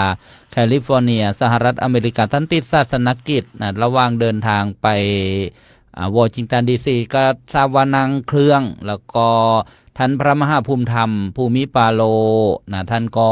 อาพาธเท้ามีนัดกับหมอเกี่ยวกับนวดแต่ว่าหมอเลื่อนนัดก็ทำให้มาเข้ารายการไม่ทันเพราะฉะนั้นก็ขอให้ได้ทราบว่าศาสนกิจหรือว่ากิจธุระของครูบาอาจารย์ที่ได้รับอารัธนาขึ้นป้ายประชาสัมพันธ์แล้วแล้วก็ไม่ได้มาพบกับญาติโยมก็ขอให้ทราบในเหตุผลก็จะได้มาฟังในรอบที่2กราบอารัธนาหลวงพ่อเจ้าคุณฤทธิ์ด้วยความเคารพครับ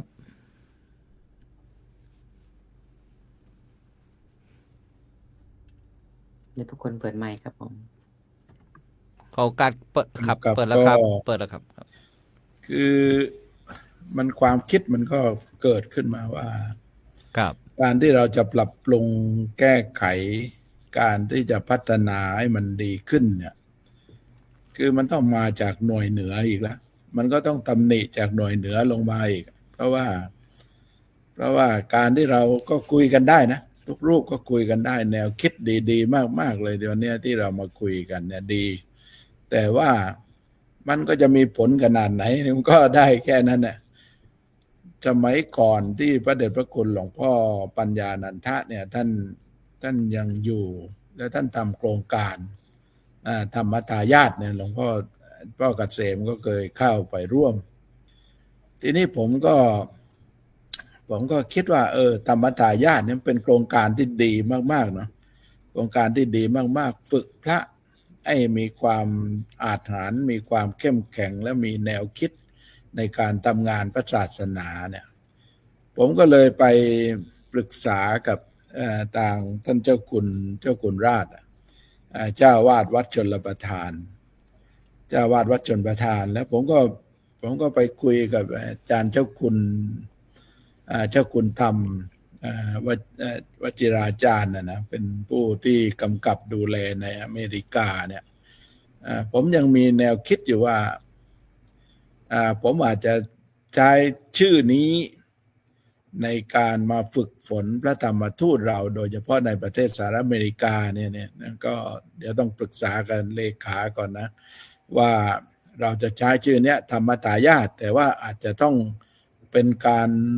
ฝึกอบรมแล้วมาคุยฝึกกันเป็นภาคภาษาอังกฤษเป็นภาคภาษาอังกฤษนี่แนวคิดนี่เดี๋ยวจะต้องคุยกับบุญญากรกับทีมงานว่าเราจะหาวิทยากรว่าเราจะฝึกให้พระเราเนี่ยมันมีความเข้มแข็งมีความรู้มีความสามารถแล้วก็สามารถจะคือที่จริงมันมีอยู่แล้วนะพระส่วนมากมันมีแล้วแต่ว่าไม่ค่อยกล้า ไม่ค่อยกล้าทีนี้การที่เราได้ฝึกอย่างธรรมทายาทเนี่ย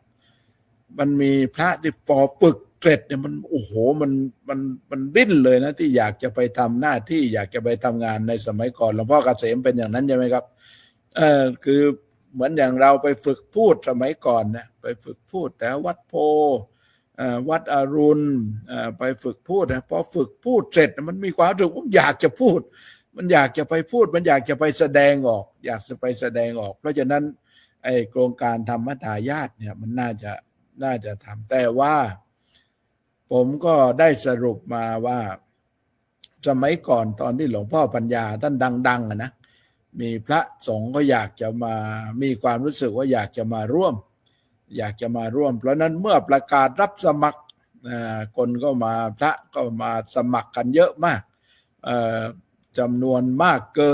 นกำลังด้วยซ้ำไปแต่ว่าพอในยุคปัจจุบันเนี่ยมันเปลี่ยนไปแล้วยุคปัจจุบันเปลี่ยนไปแล้วตกลงว่าความคิดไอเดียจริงๆเนี่ยมันสามารถที่จะเป็นไปได้มันต้องเป็นการสั่งการมาจากหน่วยเหนือมันจึงจะเป็นไปได้นะมันจึงต้องสั่งการมาจากหน่วยเหนือมันจึงเต็มไปได้มันจึงจะฝึกอบรมได้เพราะฉะนั้นวันสำคัญทางพุทธศาสนาของเราก็เหมือนกันนะหรือว่าการส่งเสริมไม่มีการปลูกฝังอะไรขึ้นมาก็แล้วกันเนี่ยมันต้องมาจากหน่วยเหนือแล้วแหละเพราะฉะนั้นเหมือนอย่างรัฐมนตรีศึกษาธิการเนี่ยที่รับผิดชอบโดยตรงเนี่ยรัฐมนตรีทางวัฒนธรรมอะไรเนี่ยที่รับผิดชอบโดยตรงเราก็สังเกตดูว่าเขามีแนวคิดกันแบบไหนเพราะฉะนั้นมันก็ต้องเป็นไปตามแนวคิดที่เขาคิดนะเพราะฉะนั้นก็ขอฝากไว้ว่าเราจะต้องให้มันเป็นแนวคิดมาจากหน่วยเหนือแล้วก็สั่งการเมื่อกี้ที่อาจารย์2-3 รูปที่เราเมนชั่นถึงเรื่องวันการจัดงานอย่างอาจารย์อภิชาติบอกว่าเราควรจะวันหนึ่ง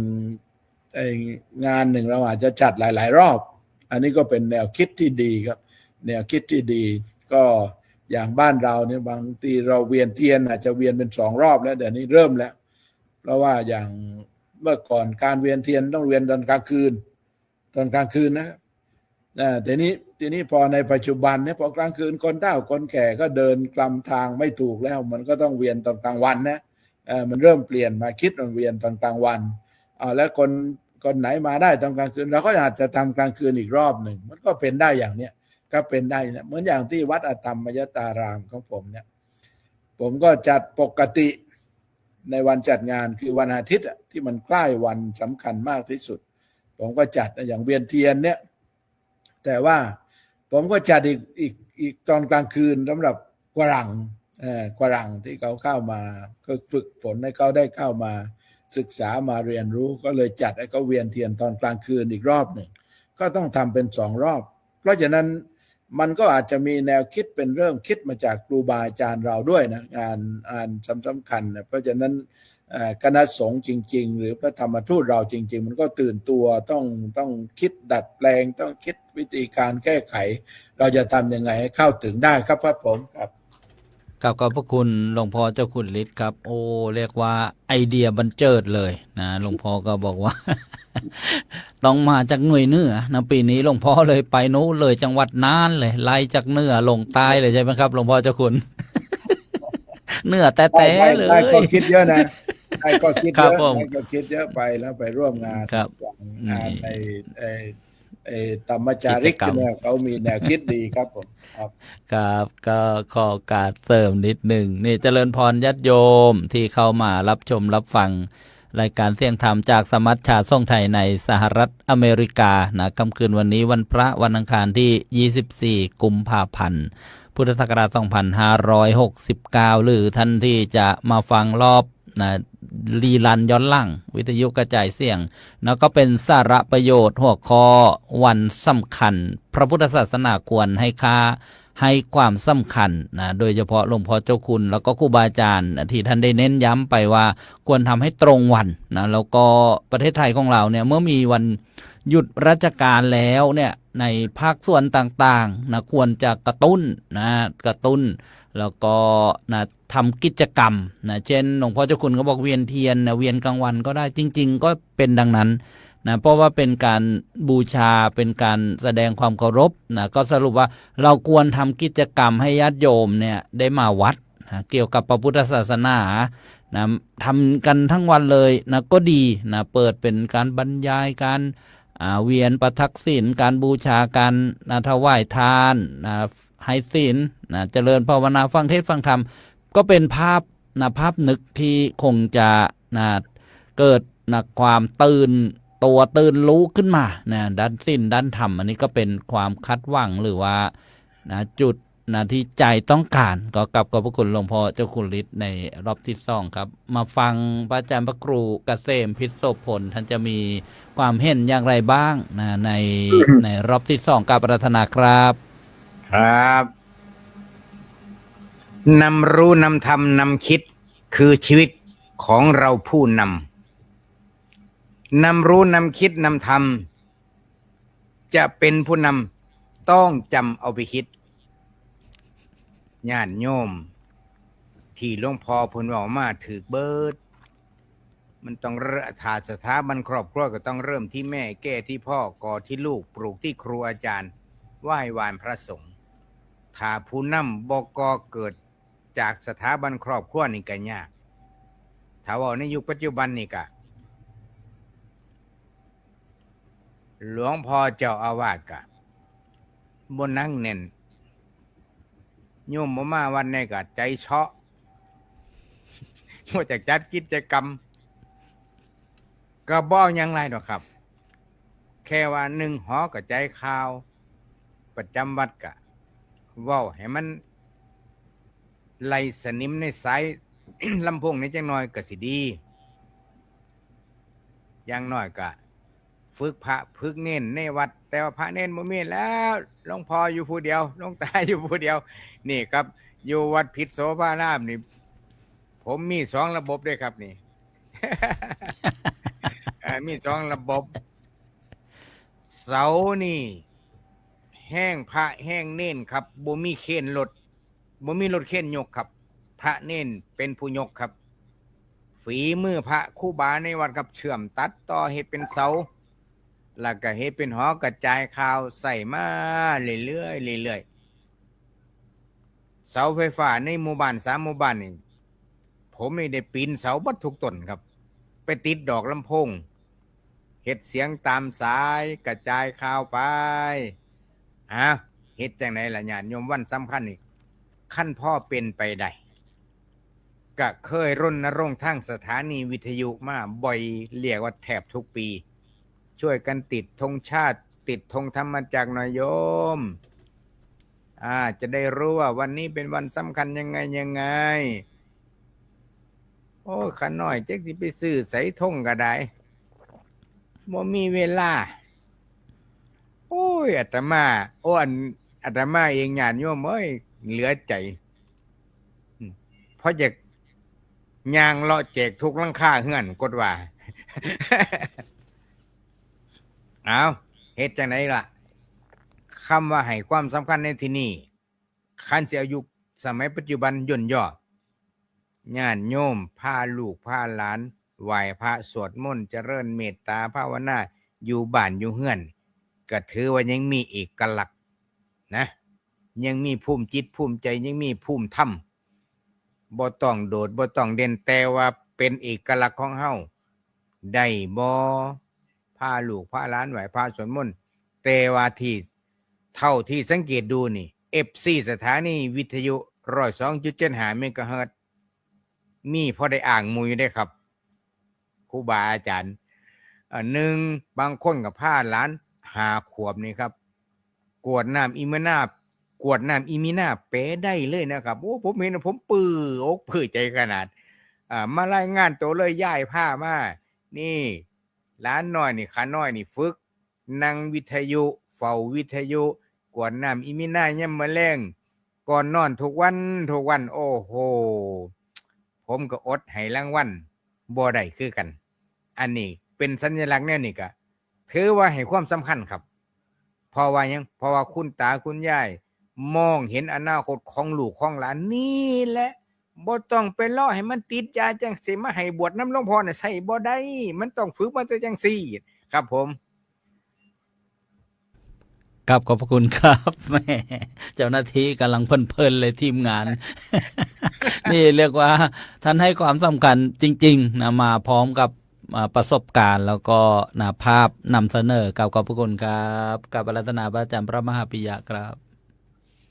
ครับขอโอกาสในรอบสองนะก็พูดเรื่องการ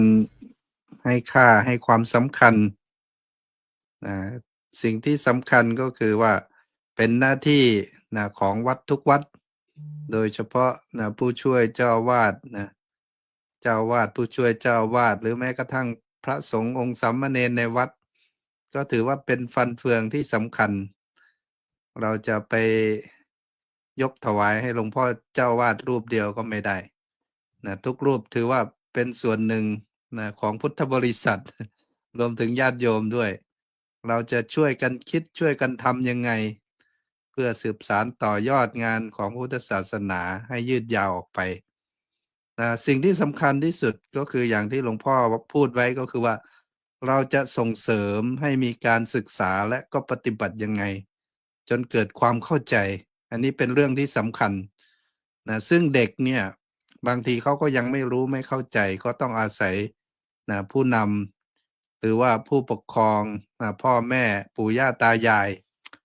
นะตัวอย่างมีให้เห็นอย่างที่ศรีลังกานะครับศรีลังกานะเขาจะพาลูกหลานเข้าวัดนะเข้าไปเรียนพุทธศาสนาวันอาทิตย์ใส่ชุดขาว อันนี้อาจจะเพราะว่านะพุทธศาสนานี้เกือบจะล่มสลายไปจากศรีลังกานะเพราะว่าถูกการกดขี่ถูกการบังคับในสมัยอังกฤษปกครองนะถ้าศึกษาศึกษาประวัติศาสตร์ดูเนี่ย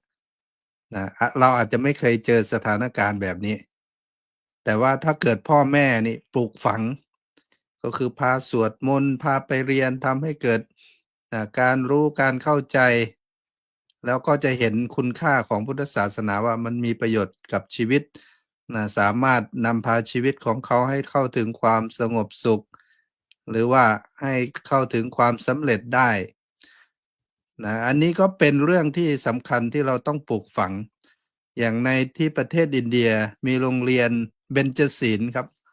นะของท่านพระอาจารย์นะที่อยู่ที่อินเดียท่านเป็นพระอินเดียแต่ว่าบวชนะบวชโดยหลวงพ่อสุเมธาธิบดีสมัยก่อนนะท่านอยู่ที่วัดมหาธาตุท่านเป็นอดีตเจ้าอาวาสวัดไทยพุทธคยาวัดไทยแห่งแรกในต่างประเทศที่สร้างโดยรัฐบาลไทย ท่านบวชแล้วท่านอาจารย์องค์นี้ท่านก็สร้างโรงเรียนเบญจศีลขึ้นมาปัญจศีละนะจุดเด่นก็คือเน้นเรื่องคุณธรรม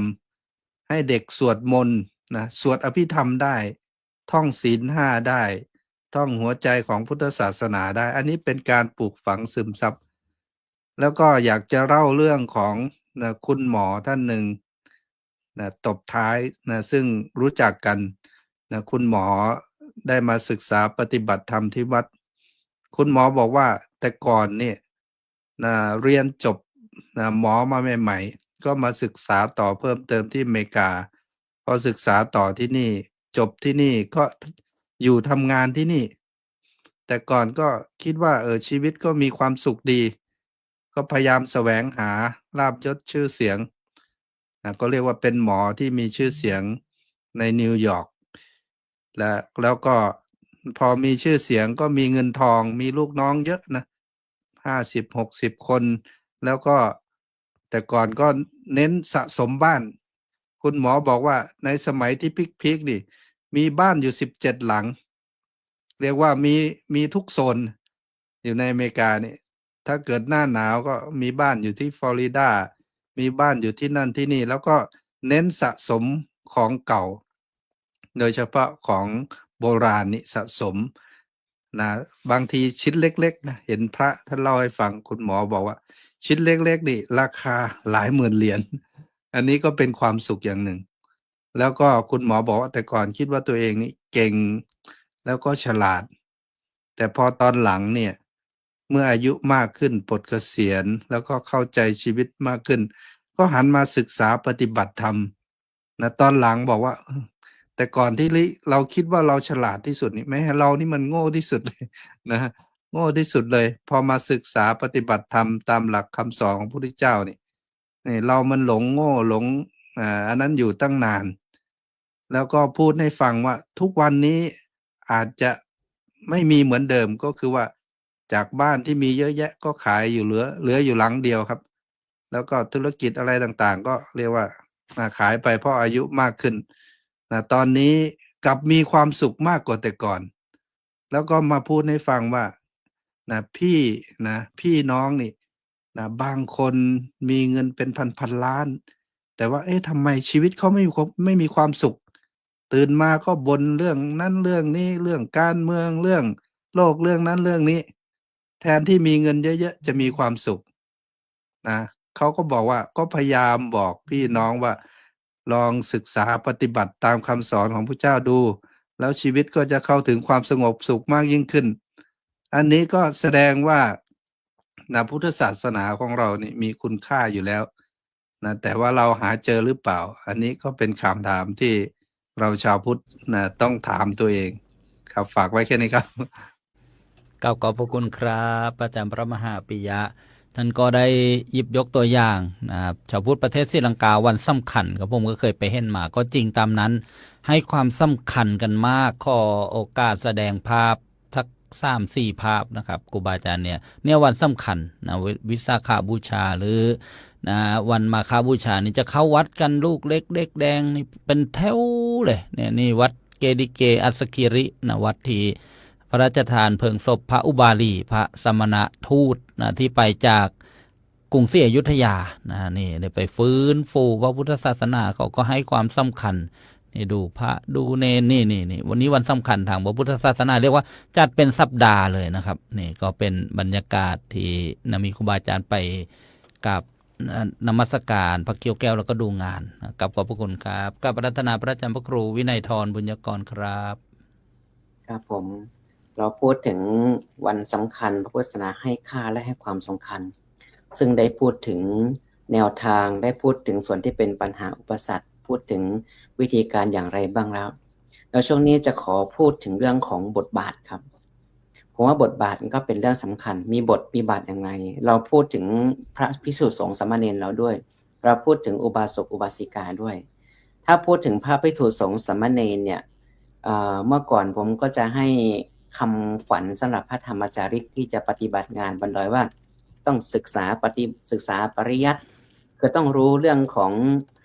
นักธรรมเรื่องของบาลีอย่างอาจารย์อภิชาติในประเด็นธรรมก็ต้องรู้บ้างครับมันจะได้สอนเป็นนะครับต้องรู้ต้องศึก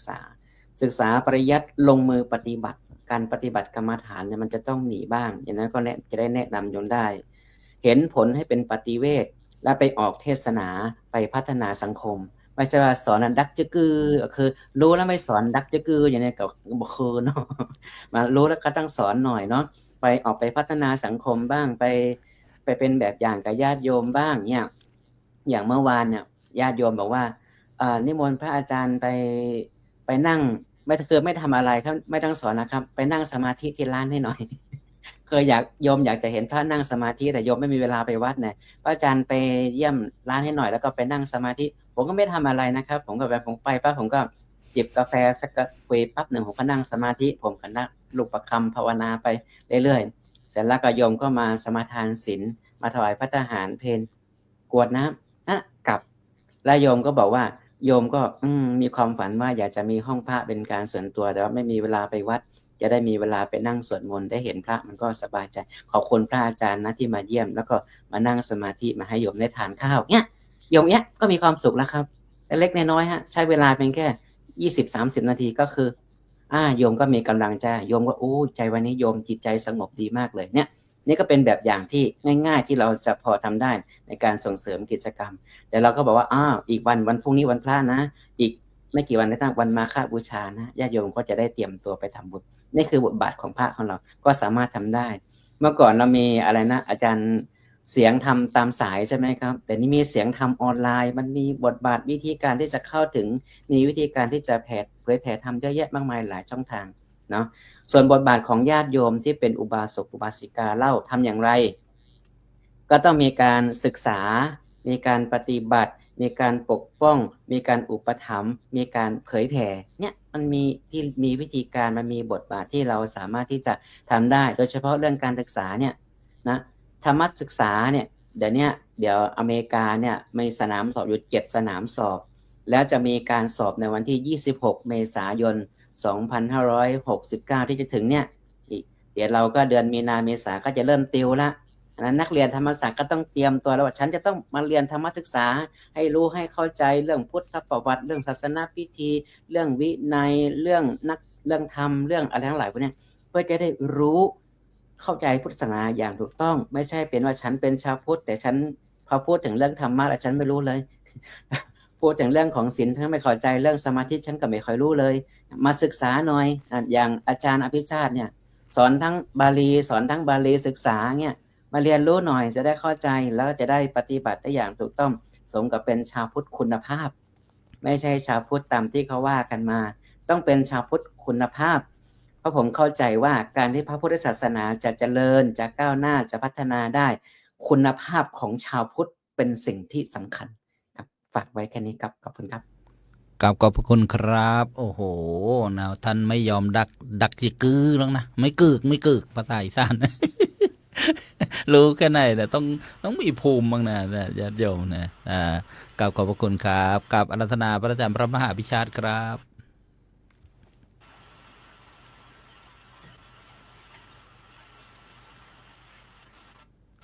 ครับกับอาราธนาพระอาจารย์พระมหาภิชาติครับผมขอโอกาสและขอเจริญพรรอบสองนะสัญญาณอาจจะไม่ต่อเนื่องนะแต่ก็จะพูดไปเรื่อยๆจบเมื่อไหร่ก็เมื่อนั้นสัญญาณอาจจะขาดให้หายไปบ้างก็อย่างเห็นด้วยกับอาจารย์บุญยกรบอกว่าคุณอะไรนะคุณภาพซึ่งรวมถึงภิกษุภิกษุณีอุบาสกอุบาสิกาก็ถ้าเป็นชาวพุทธที่มีคุณภาพการคิดงานต่างๆก็จะมีคุณภาพผมยกตัวอย่างอย่างเช่นก็คืออย่างเมื่อกี้นะฮะก็คือสนับสนุนว่ามันเริ่มจากหัวนะมันเริ่มจากหัวตั้งแต่ในระดับถ้าเป็นบ้านก็ในครอบครัวก็พ่อแม่ถ้าในระดับวัดก็เป็นเจ้าวาดผู้ช่วยเจ้าวาดอะไรต่างๆที่บทบาทและระดับประเทศก็เป็นผู้นำจะเป็นนายกเป็นกษัตริย์เป็นอะไรก็แล้วแต่นะฮะผมยกตัวอย่างเช่นผมเคยไป2 วัดนะที่พอเป็นตัวอย่างได้ก็คือวัดเก่าบ่อหลวงพ่อเกษมน่าจะรู้จักดีวัดเก่าบ่อที่อำนาจเจริญและวัดพระธาตุสีจอมทองที่เชียงใหม่ของหลวงปู่ทองเนี่ยผมไปเห็น2 วัดนี้ได้ไปก็เห็นว่าถ้าทุกวัดนะมีผู้นำวัดที่เป็นแบบเนี้ยนะมีผู้นำเข้มแข็งมากนะพุทธศาสนาจะเข้มแข็งมาแล้วก็เขาจะเห็นความสำคัญของวัดนะหลวงพ่อภาวนาเนี่ยนะหลวงตาเรียกหลวงตาเนี่ยนะท่านจะพูดในแต่ละวันแต่ละเช้านะจะพูดธรรมะพูดให้ก็คิดพูดอบอุ่นนะฟังแล้วอุ่นพ่อแม่ที่มาทำบุญก็จะต่อไปถึงลูกถึงหลานว่าเนี่ยวันนี้หลวงตาพูดอย่างนี้นะลูกหลานก็ก็เหมือนเขาสื่อสารกันตลอดในขณะเดียวกันวัดพระธาตุสีจอมทองเนี่ยท่านให้ความสำคัญไม่เฉพาะวันสำคัญในทางพุทธศาสนาท่านให้วันทุกวันพระเนี่ยเป็นวันสำคัญนะผมไปครั้งแรกที่ไปวันแรกไปเจอวันพระเลยโอ้โหญาติโยมเวียนเทียนมีกิจกรรมเวียนเทียนทุกวันพระท่านบอกว่าเริ่มแรกเนี่ยดอกไม้ทุกเทียนเนี่ยจัดไว้ให้เลยขอให้เอาตัวคนเข้ามานะขอให้ตัวคนเข้ามาก่อนนะเมื่อคนเข้ามาแล้วก็จัดสิ่งอำนวยความสะดวกให้ทุกอย่างดอกไม้ทุกเทียนใส่ให้เข้าไป แล้วหลังจากนั้นก็พยายามพรรณนาพูดถึงดอกไม้อะไรต่างๆการไหว้การบูชาด้วยหลังๆมานี่ทางญาติโยมเขาเขาประดิษฐ์มาอย่างสวยเลยนะที่วัดพระธาตุสิรินธรเนี่ยเขาประดิษฐ์ดอกไม้สำหรับที่จะเวียนเทียนเนี่ยตั้งใจเลยไม่น้อยที่จะไปซื้อหานะถ้าซื้อหาก็คือ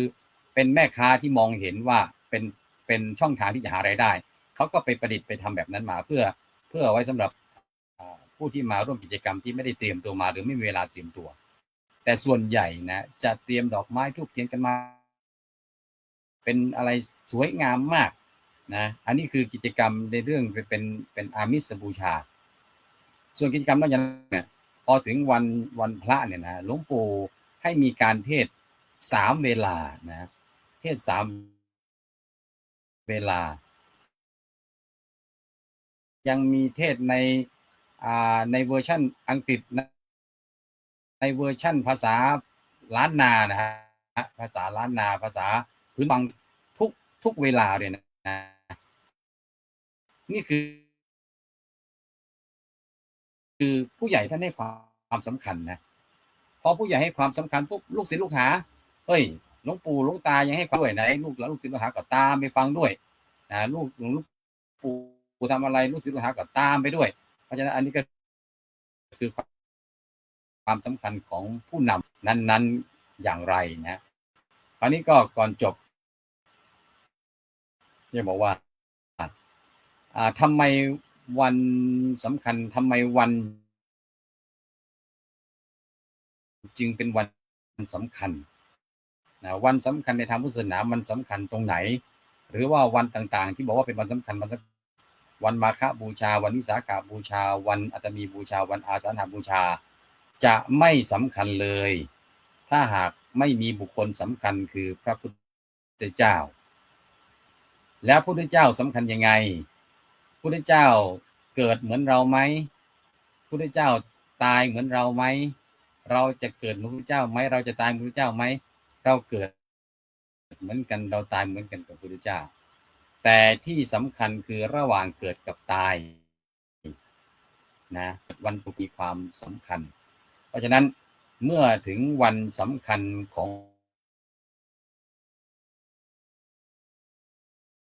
คนคนนั้น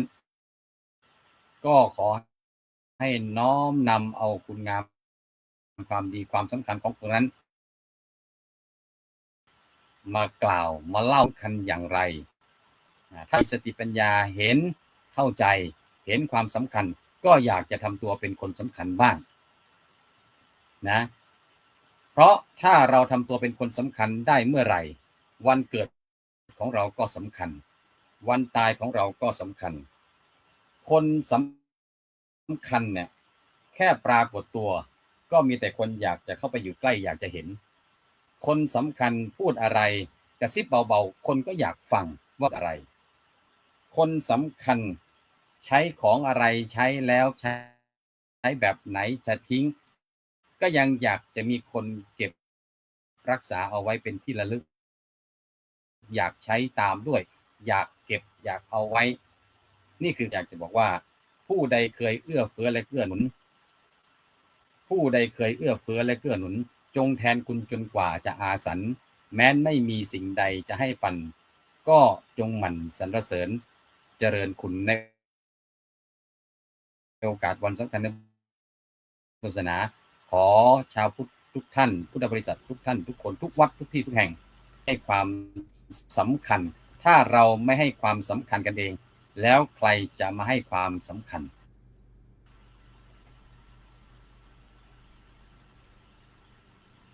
กราบขอบพระคุณครับพระอาจารย์พระมหาภิชาติกรัญญวสีเปลี่ยนธรรม9 ประโยคโอ้เรียกว่าสุดยอดเลยนะวันสำคัญต้องมีบุคคลสำคัญขอโอกาสเสริมก่อนที่จะได้จบรายการนะค่ำคืนวันนี้นะญาติโยมอนุโมทนาทุกท่านเข้ามารับชมรับฟังกันค่ำคืนวันนี้แล้วก็รายการเสียงธรรมจากสมัชชาส่งไทยในสหรัฐอเมริกาวันพรุ่งนี้นะก็มีนะรายการนะเป็นปกตินะติดตามนะรับชมนะรับฟังกันได้เวลาที่ประเทศไทย20:00 น.นะเป็นต้นไปแล้วก็สหรัฐอเมริกายามเช้าแคลิฟอร์เนีย 5 นาฬิกานิวยอร์ก 8 นาฬิกาอังกฤษบ่าย 1 โมงยุโรปนะบ่าย 2 โมงนะวันสำคัญท่านพระอาจารย์พระมหาวิชาติได้นะกล่าวตอนก่อนจะจบว่าต้องมีบุคคลสำคัญบุคคลที่หาได้ยากนะในโลกใบนี้นะ3บุคคลด้วยกันญาติโยมอาจจะเคยฟังว่ากตัญญูกตเวทีหรือเปล่าแต่ในพระไตรปิฎกเนี่ย1คือองค์พระสัมมาสัมพุทธเจ้านะบุคคลหาได้ยาก2นะผู้ที่แสดงพระธรรมคำสอนขององค์พระสัมมาสัมพุทธเจ้าหาได้ยาก3กตัญญูกตเวทีนะบุคคลนะนี่เรียกว่าบุคคลหาได้ยากนะก็กราบขอบพระคุณครูบาอาจารย์ค่ำคืนวันนี้ก็ผมถ้าดำเนินรายการผิดพลาดพลั้งไปกับขอขมาอภัยนะครูบาอาจารย์ทุกรูปนะครับก่อนจะจบก็กราบขอความเมตตาหลวงพ่อเจ้าคุณพระวิเทศสิทธิธรรมพรหลวงพ่อเจ้าคุณฤทธิ์ได้สรุปจบรายการคืนวันนี้ด้วยความเคารพครับครับผมไม่มีสิทธิ์ที่จะสรุปอะไรได้เลยสำหรับค่ำคืนนี้ครับ เพราะว่าทุกอย่างเนื้อหามันสมบูรณ์แบบอยู่แล้วเพราะฉะนั้นผมขอปิดการสนทนาในวันนี้ครับผมสาธุครับ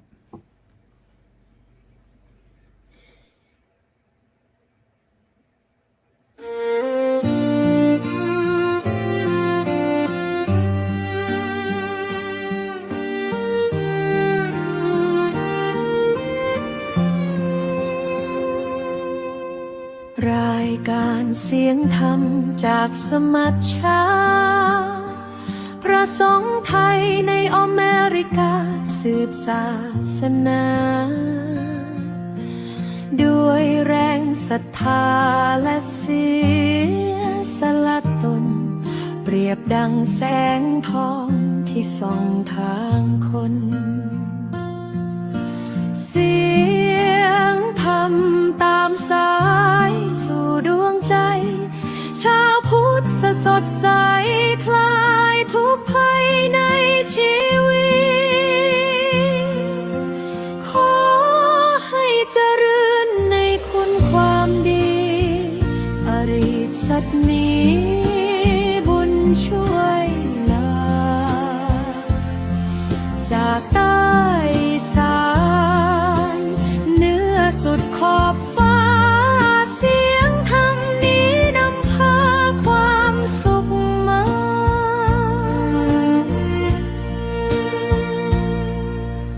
ดังลมพัดพากลิ่นหอมจากบุพภาส่งธรรมส่องแสงดังจันทร์ภาใจ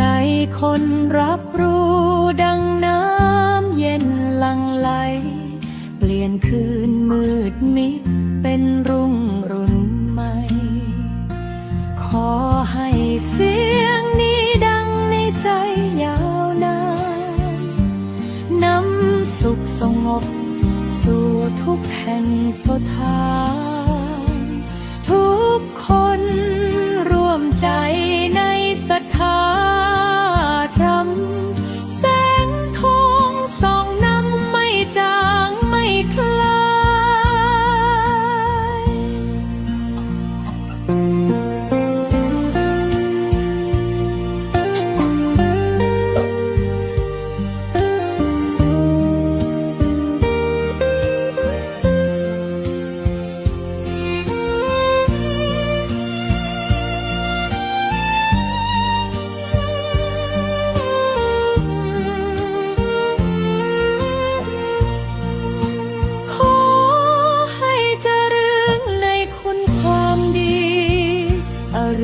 สักนี้